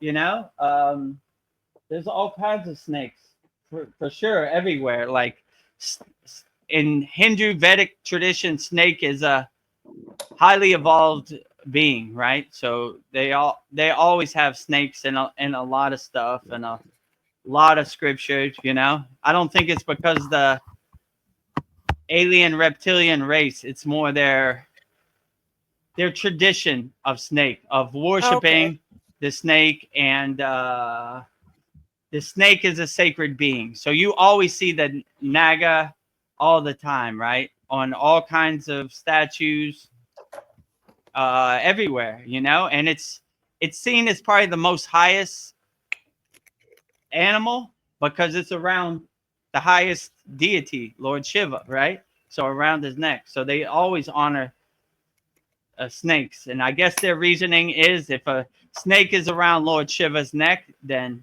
it is a highly evolved being, because Lord Shiva would not let no lower frequency being around his neck. So obviously, if it's good for Lord Shiva, it's good for all of us. So that's kind of their mentality. So anything that Lord Shiva has around his neck is probably highly evolved, right? Like, Yeah. because there's no reason for Lord Shiva to have any lower frequency or any negative or nefarious animal around his neck. So I would say that's a good sign that snakes are highly evolved, highly spiritual, highly blessed, higher vibrational, all of the above. I don't know if humans are electrical beings, what is the most powerful energy in the human body, do you think?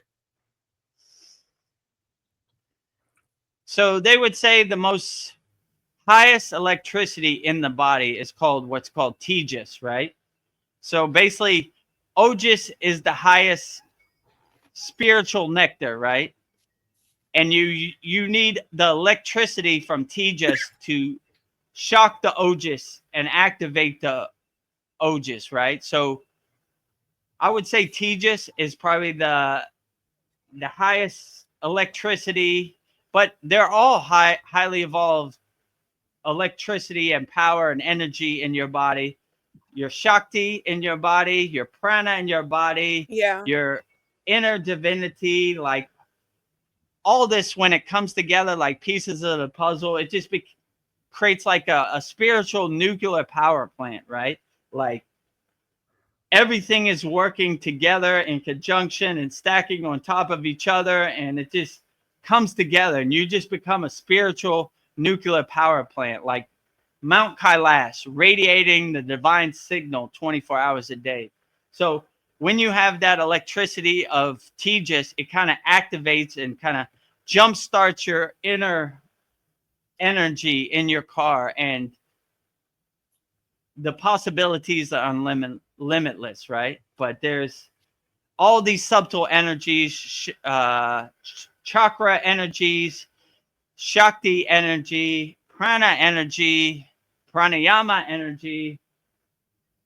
What I'm missing something else. Inner divinity. So all these kind of come together and create like a super energetic nuclear spiritual power plant in your body. So yeah, I would say electrical wise, Tejas, but they're all highly magnetic and Yeah. electrified. So I I mean, it's hard to say which they're, in my intuition, they all play their part on the football team. So like one is not better than the other. They all need to come together and work together so it becomes a super spiritual nuclear power plant, like Mount Kailash inside your body.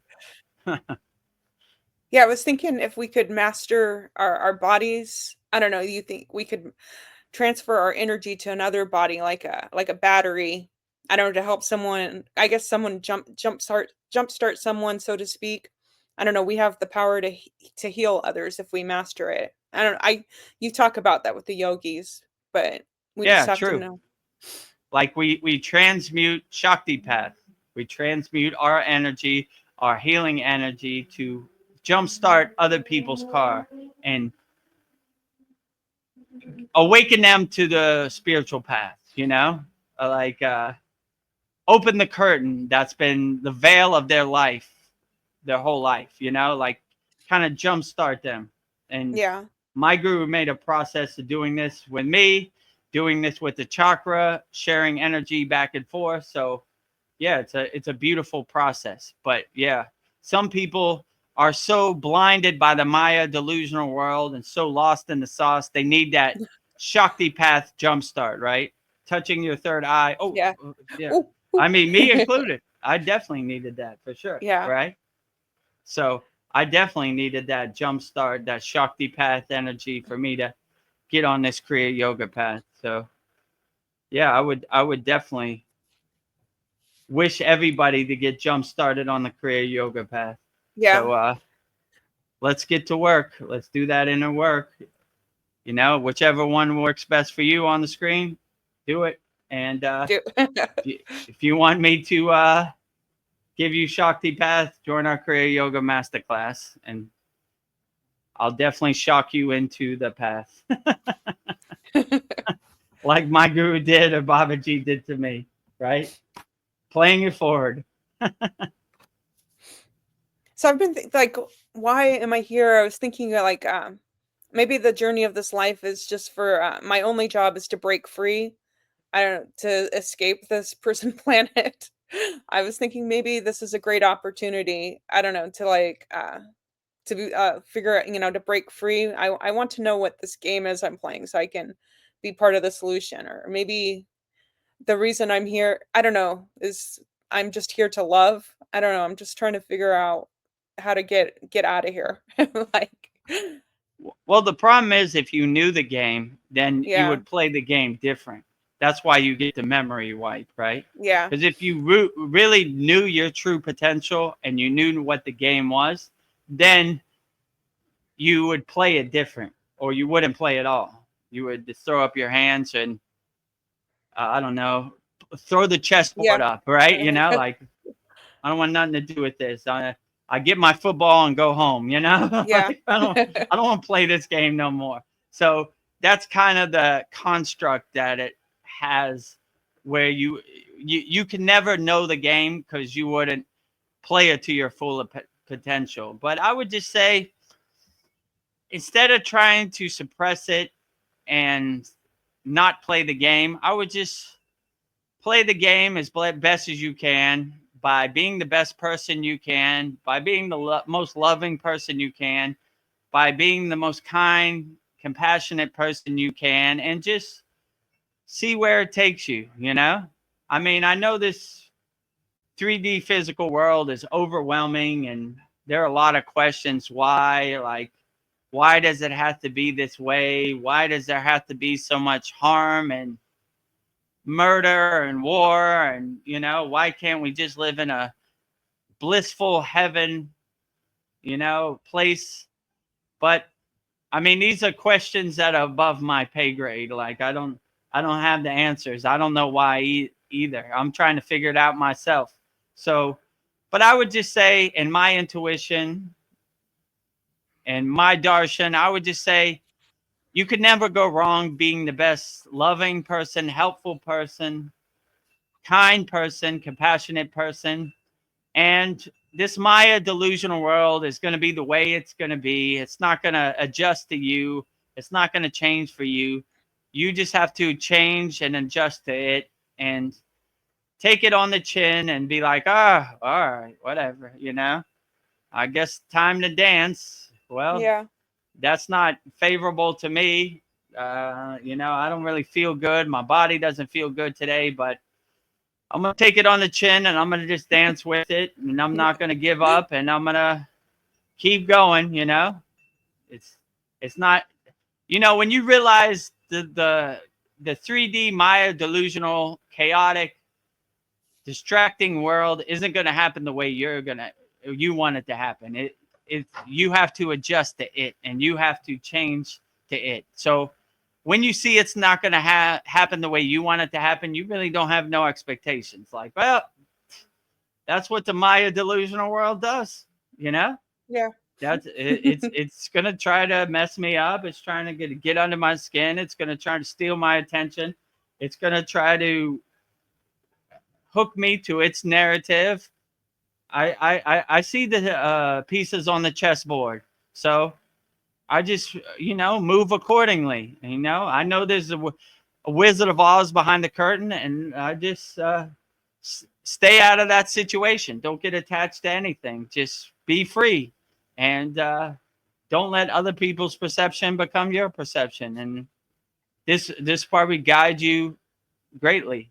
But the best thing is that you're aware. 95% of the people in the world ain't aware. They just go on the hamster wheel over and over and over, never pivot, change course, do the same thing they did yesterday and the day before, and over and over and over and over and over. By being aware, at least you have the discernment and the discrimination. Like, I see the pieces on the board. I see it. Okay, I'm aware. I'm ahead of majority of the people in the world. Okay, now that I'm aware, I can move accordingly. All right, let me see. I know your game. Weapons of mass destruction. Good one. Whatever. The C word. Yeah, there you go. I knew you were going to pull that. That's what you do. That's part of your play. Your That's playbook. what you do. That's what you do. Liars tell lies. Good one. Yeah, you want me to take the truth from a habitual liar? No thanks.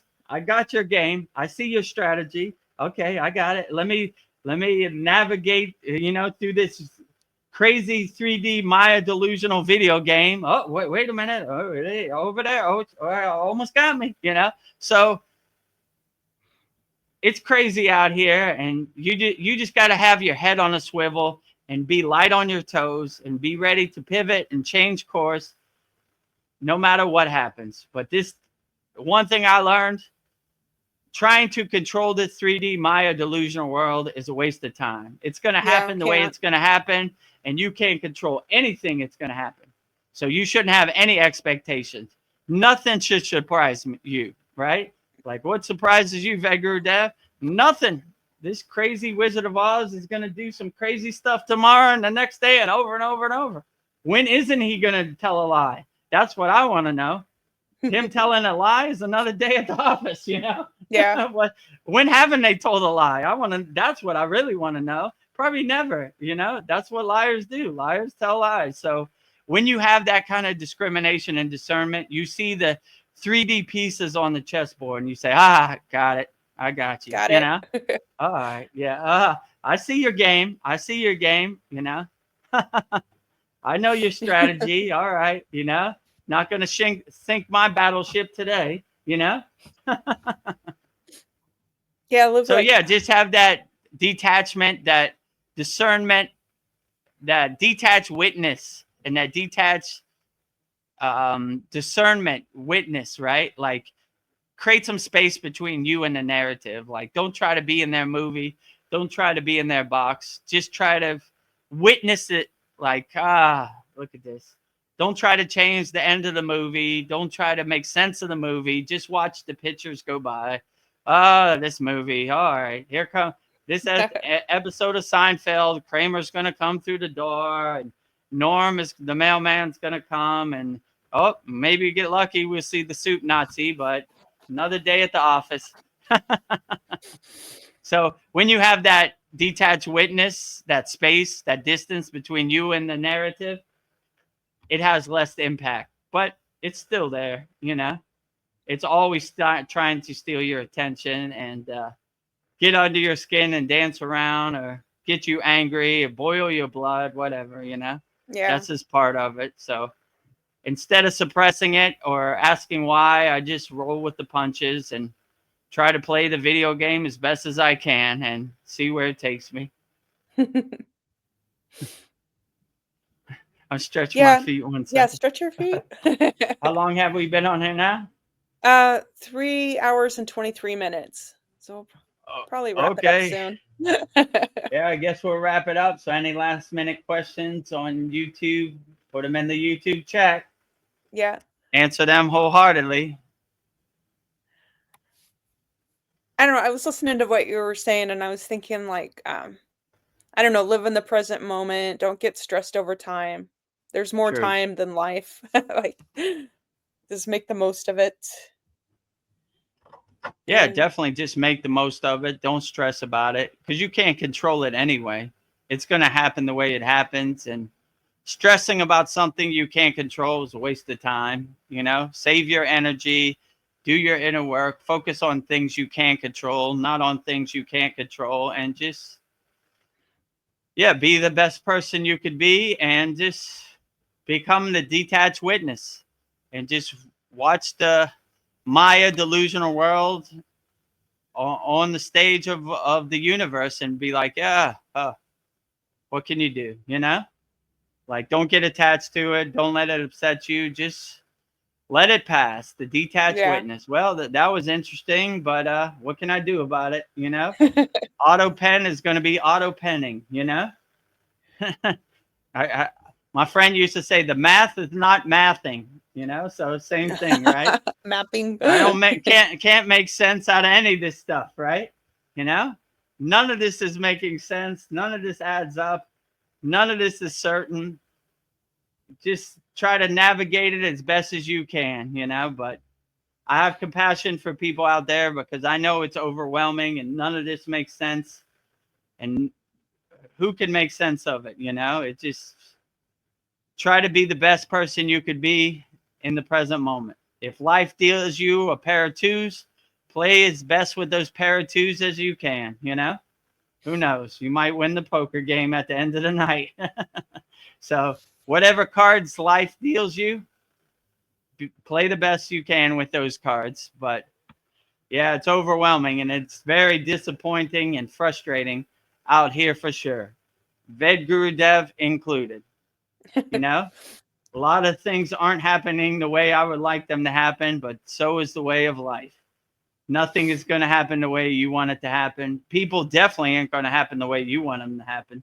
They're going to happen the way they want to happen. So why get attached to it? Let them happen the way they want to happen. You happen the way you happen.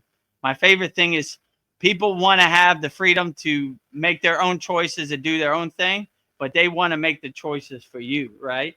So they want to control other people, but they don't want to be controlled themselves. You can't have it both ways, Yeah, right? that's not fair. If you want to be free, you got to let everybody be free, right? Yeah. I don't want your trash becoming my trash. Everybody be free, moksha, liberation, freedom for everybody around the world.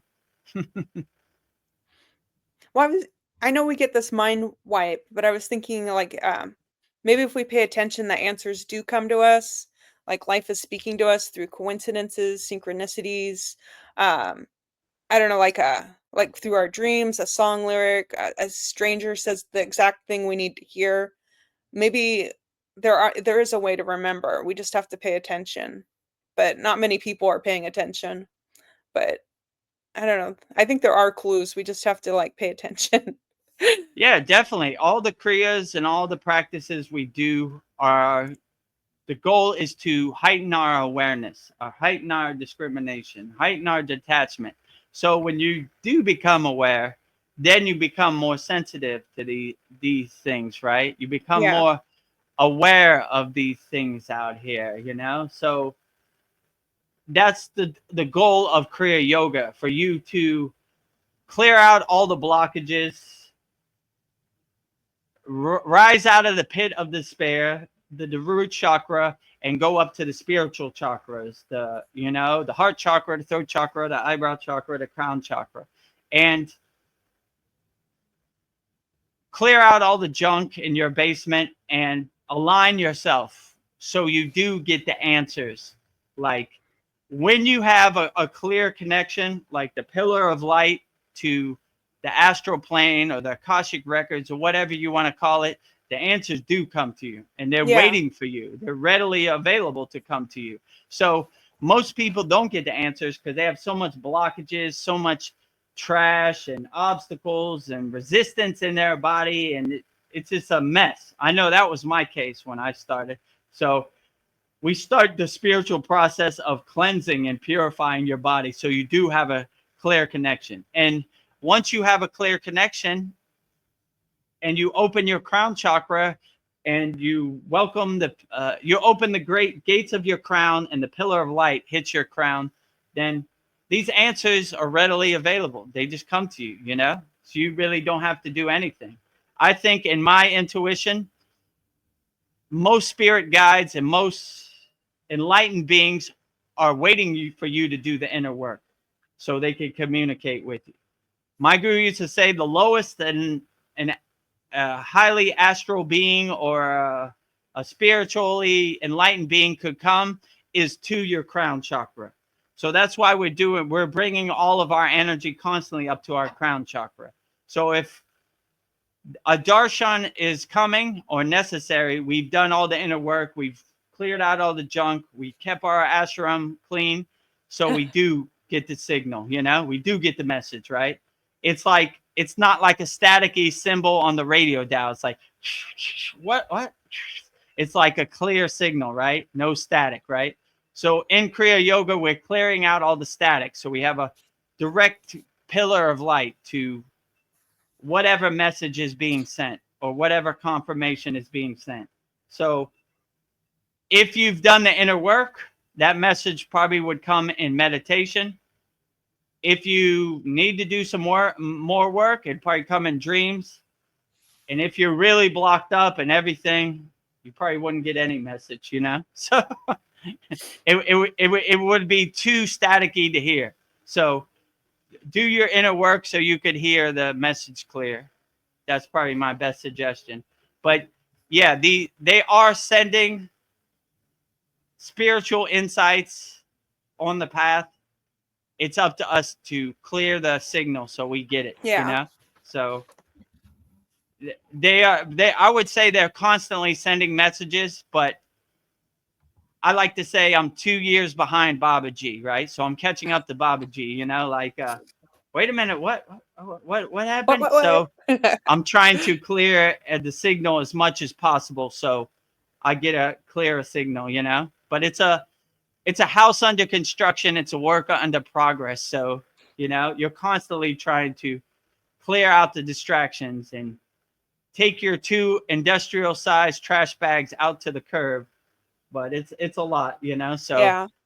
I wish everybody to do their inner work. You know, those people that don't know how to do the inner work, the information's on the screen. So let's get to work, you know? But yeah, the messages are there. It's up to us to clean our house and clear out all the trash so we do get the message, you know? It's a work in progress. Well, Sandy agrees with you. She says so true. They rejoice in working it with us, channeling through us, working with us. Yeah, I agree with you also.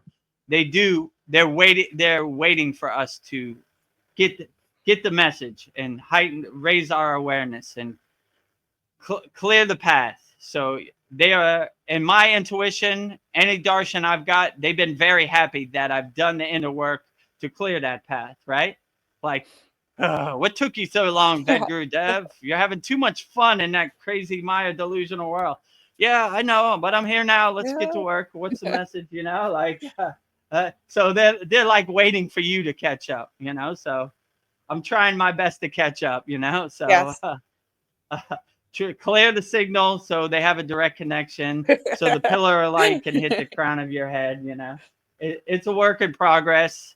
Don't get frustrated. It's not a overnight thing. It's not a microwave thing. It takes some time, but if I could do it, anybody could do it. So fight the good fight. Yes. You know, clear the path for Archangel Michael, Yogananda, Babaji, Shiva, Lakshmi, you know, Mataji, whoever.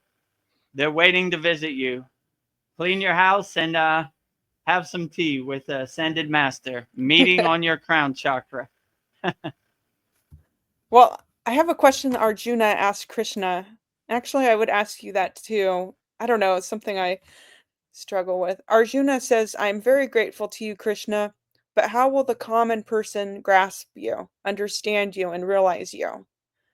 I don't know. Some people just aren't ready. Like, Yeah, for the common person to understand God, the source, this is a tough nut to crack, I would say. I always say a God defined is a God confined, right? Like, I can't make sense of Krishna, Shiva, any day. These are way above my pay grade, right? Like, I'm trying to do my best to understand or be a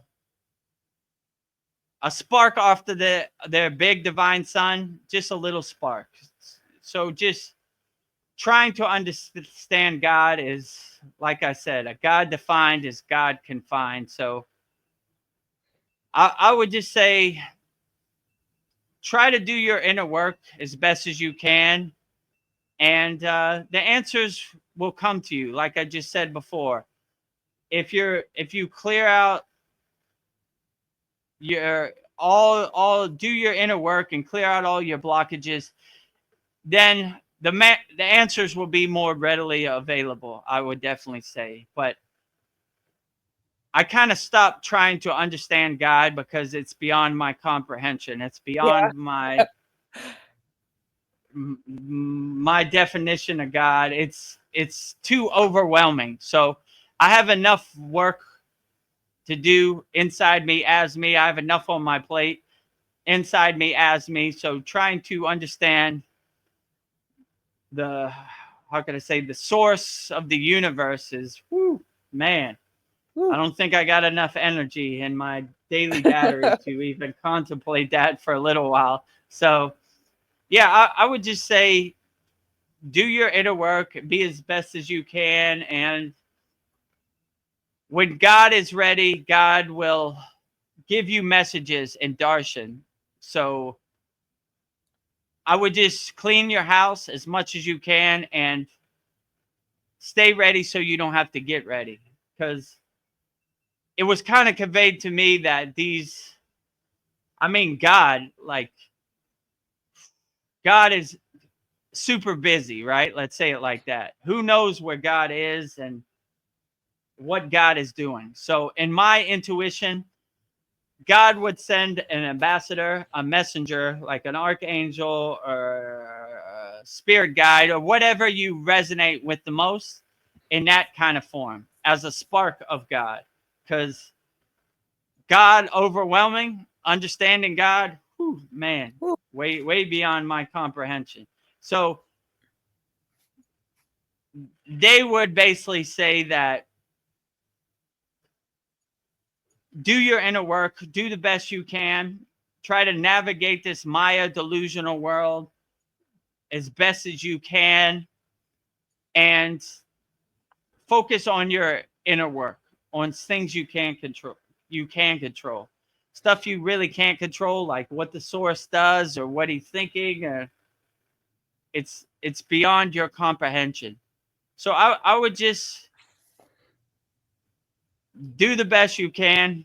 I mean, trying to make sense out of God is almost an overwhelming task that I can't really even contemplate. So I would just say, if God wants to send you a message, he's going to send his ambassador, archangel, spirit guide, Yogananda, Babaji, Jesus, whichever one you probably resonate with the most.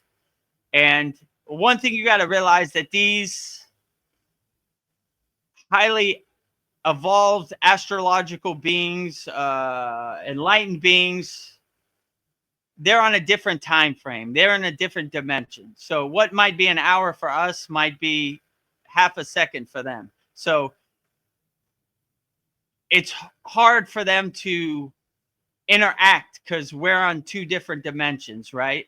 So if God had a message to send to you, he would send on his own time. And I feel my job is to clear out all the junk. So when the message does come, I'm ready to accept it. And I have cleared out all the junk in my basement. Let's say it like that. So I'm ready to have tea with God whenever he's ready. So I work for God. God doesn't work for me. So I'm on his time. He ain't on my time. So whenever he's ready, I'm ready. So let's say it like that. So, but trying to make sense out of what God is, too overwhelming. Yeah. Even like a spark of God, like let's say a 1% of God would be like an archangel. That's still overwhelming, right? Most people would be freaked out by that, 100% of God probably blow my Yeah. Oh, light socket, like, I mean, 10% of God would blow my light socket, so my light bulb would be blown, you know. Woo. Yeah. Arjuna tells Krishna, show your true form, and he shows his true form, and it's too Too overwhelming. much. Stop. So I that kind of resonates with me. Like, even if you saw like God's pinky toe, it would still blow you away, So they have to dilute it and downsize it so much, water it down, where your monkey peanut brain can understand it. You know what I'm saying? Yeah. Like, even that blows you away, right? Like, I was open to archangels, but when I got an audience of archangels, I was like, "Whoo, where'd this come from?" Imagine a normal person, forget it. It's probably good. So yeah, the inner work we do is to get our energy ready. So if God gives us an audience, we're ready and willing, right? But in my intuition, it wouldn't be a source audience, because that would be too overwhelming. It would be a chip off the old block audience, archangel, Yeah. maybe your mother who passed away, maybe a deity you resonate with, like if you love poverty, something like that. So it just depends what you resonate with. That's what I think would come, right? So, but I don't know. Maybe they test you out. Yeah. I'm well, not a mistake. I made the mistake of saying, "Seraphim, show yourself." Who was that in the background? And I saw a bunch of wings and eyeballs. So Yeah. Like, I was whoa. open to it, but it kind of, that's something you Yeah. don't see every day. Yeah. And I'm a higher vibrational yogi, It still threw a kind of curveball at you. threw a curveball to me too, and that's 1%. I'm open to it. If you're not open to it, blow Yeah. your light bulb. Next trip might be the crazy house for you. So I've seen too much. I've seen too much. What is this guy talking about? Eyeballs and wings, and oh my God, you gotta take him to the nut house, I think my last question for you is one of my very first questions to you, and it's one of my favorite questions. And I love hearing your answer every time. Um, so you get the opportunity to take your students on a spiritual field trip. Where do you take them, and how long do you estimate this trip would take? To do it properly, we'd probably need like a month, and we would need the elements to work with us. So, in my opinion, the best place is Kailash, right? I mean, that would blow you away, right? Yes. It's like a nuclear spiritual power plant that I'm still blown away by it this day. My guru's been there 20 times, maybe more. He's blown away by it. So this is the ultimate blown away place. Like, you can't make sense of it all. Like, science has no meaning at Kailash, right? So we would have to see if the Chinese government would be so gracious to let us go to Kailash. Because seeing Kailash from the Indian border isn't the same as actually being there. So Yeah.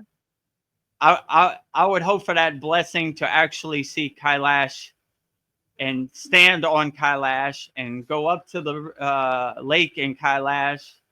I think what's it called? Montessor, Correct me if I made a mistake of that. Yeah, that's a divine lake. That's a great place to swim. Also, nuclear power plant. And yeah, so Kailash,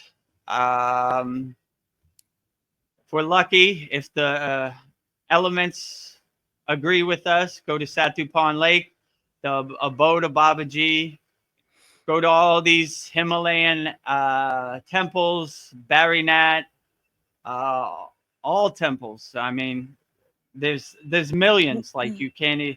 We would have to map out a plan. Yeah. Maybe go to Babaji's cave, which is right next to my guru's ashram, which would be great. Stay at my guru's ashram. Go to Neem Karoli Baba's ashram, which is close to my guru's ashram. Also, maybe go to Hyderabad, which is 4 hours away from my guru's ashram. But yeah, very profound Hyderabad Baba. Yeah, so all these places are very outstanding. So you would have to make like a plan. I'll probably go to Hyderabad last because it's right at a train station, Kathmandu. You have to take a train back to Delhi airport, you know. But Okay. yeah, that sounds very beautiful. It's almost Yeah. bringing a tear to It's my making me eye kind of right now. tearing me up too. Yeah, It's like, just thinking about it, like I'm like, Babaji, clear that path. Oh, that sounds outstanding, right? That would be the trip of a lifetime, you know, to go back home, right? Coming home, right? yeah, that trip would change me forever. Like, yeah, I would never be the same. uh, Yeah, it'd be great to see my guru again in person, stay at his ashram, you know, catch up, you yeah, know, what's new, and you know, yeah, very you get to go outstanding. back home.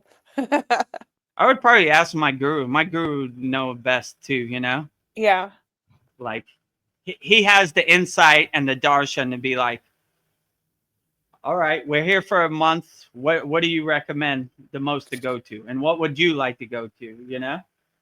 Because some places he might not see necessary to go back to, or he might see necessary.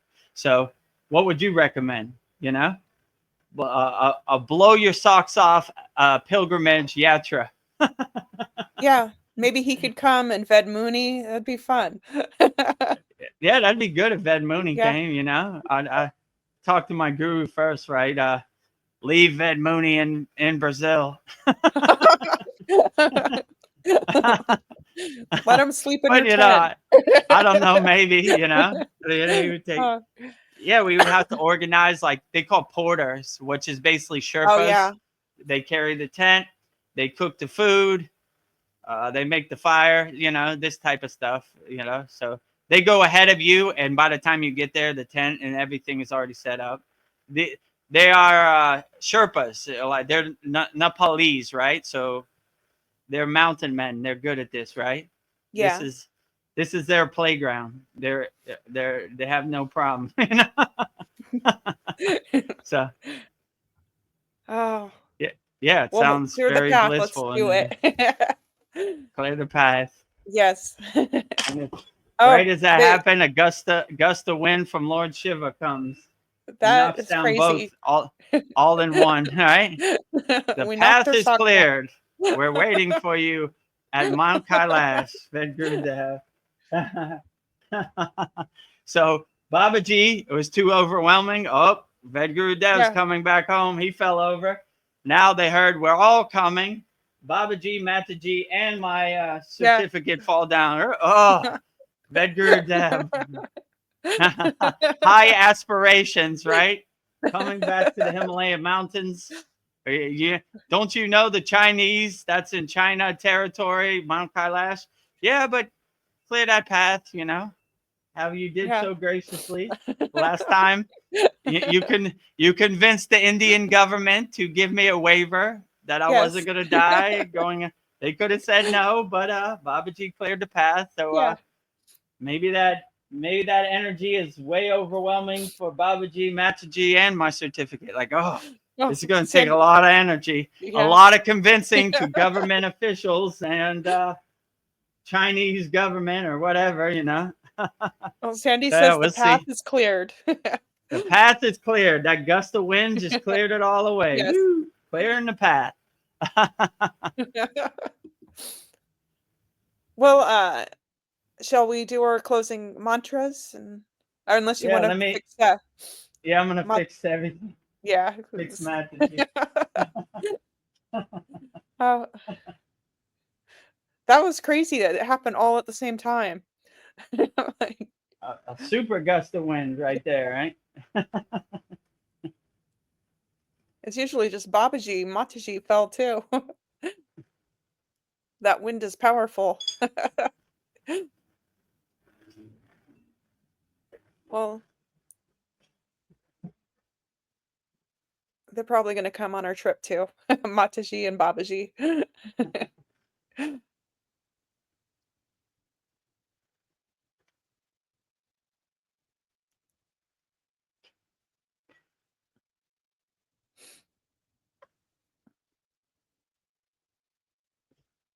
Ah, she's okay.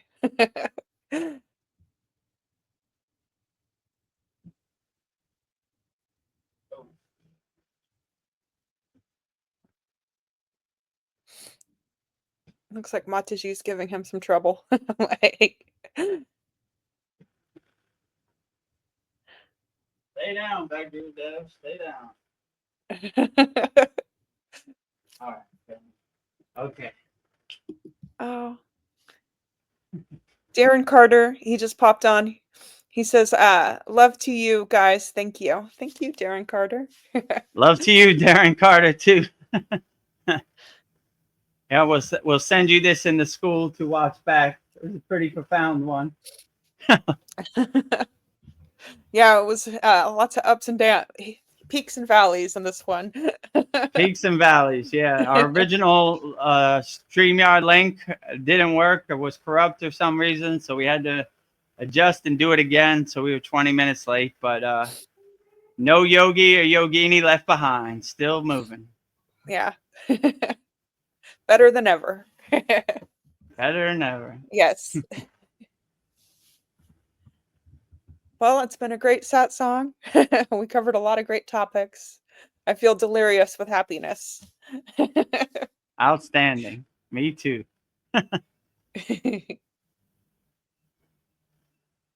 Well, Well, I guess let's wrap it up. yeah.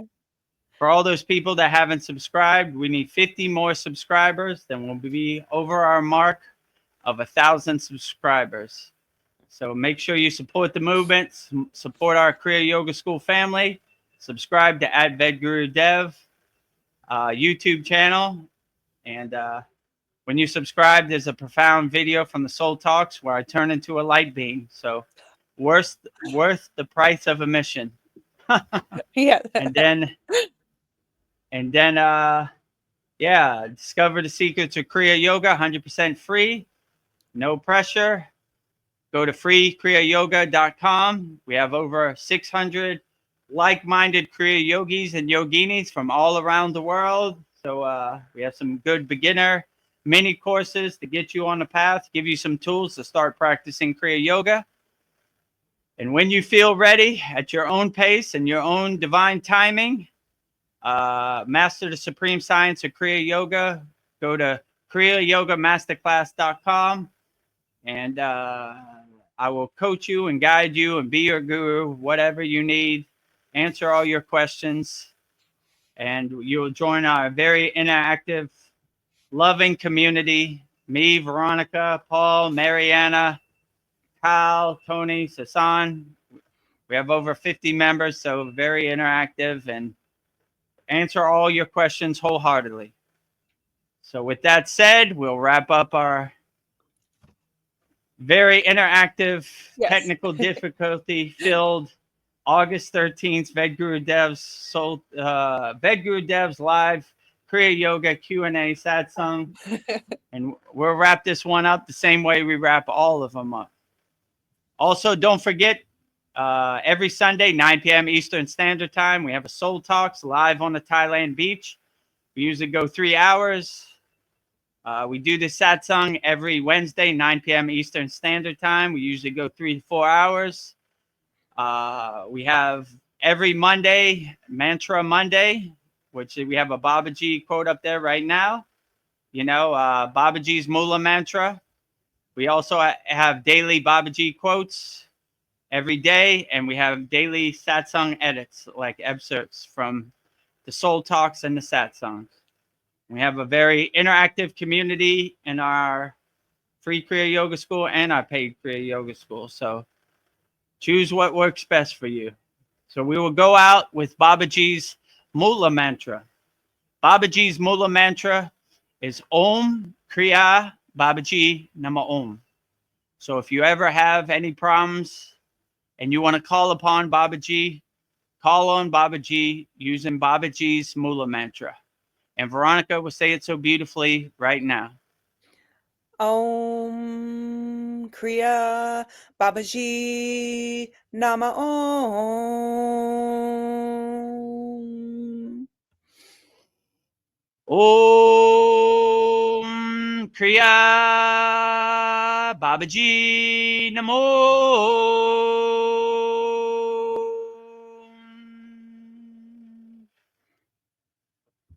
Lastly, we will sing the Shanti Universal Peace Mantra, giving peace and love to all people all around the world. And Veronica will say it so beautifully right now. Om Shanti Shanti Shanti Shalom Sat Nam Sadhu Taoim Spirit Swami Kami Amen Amen Om and Selah Home Om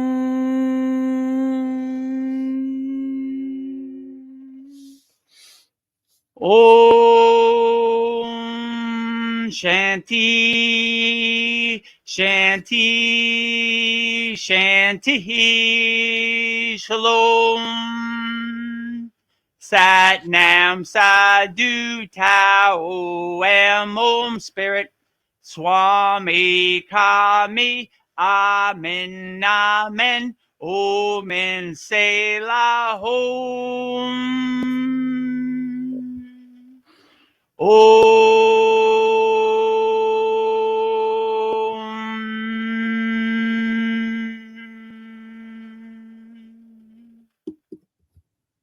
Are you feeling spiritually lost? Like you've tried everything, YouTube videos, online courses, even meditation apps, but still something is missing? Wondering, is this all there is? The world is loud and chaotic, and your soul is overwhelmed, craving inner peace, but you can't find your way back to yourself. This is exactly why I created the Kriya Yoga Masterclass and my proven soul coaching system to help people just like you. This isn't a video you watch and forget. It's a daily spiritual lifeline that brings you back to your soul. So if you're done feeling lost and you're ready to start transforming, then come join us. This is more than a course. This is your lifeline. Go to kriyayogamasterclass.com. Kriya Babaji Namo.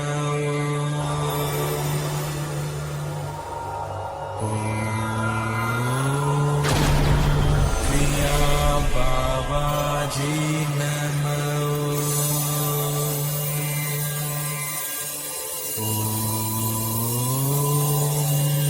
Kriya Babaji Namo.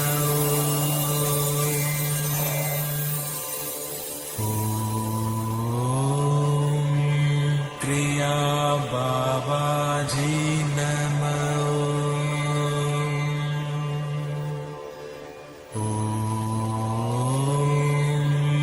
Kriya Babaji Namo.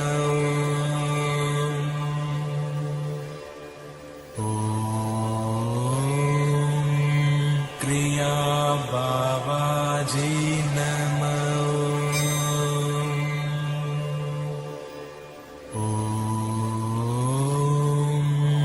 Kriya Babaji Namo.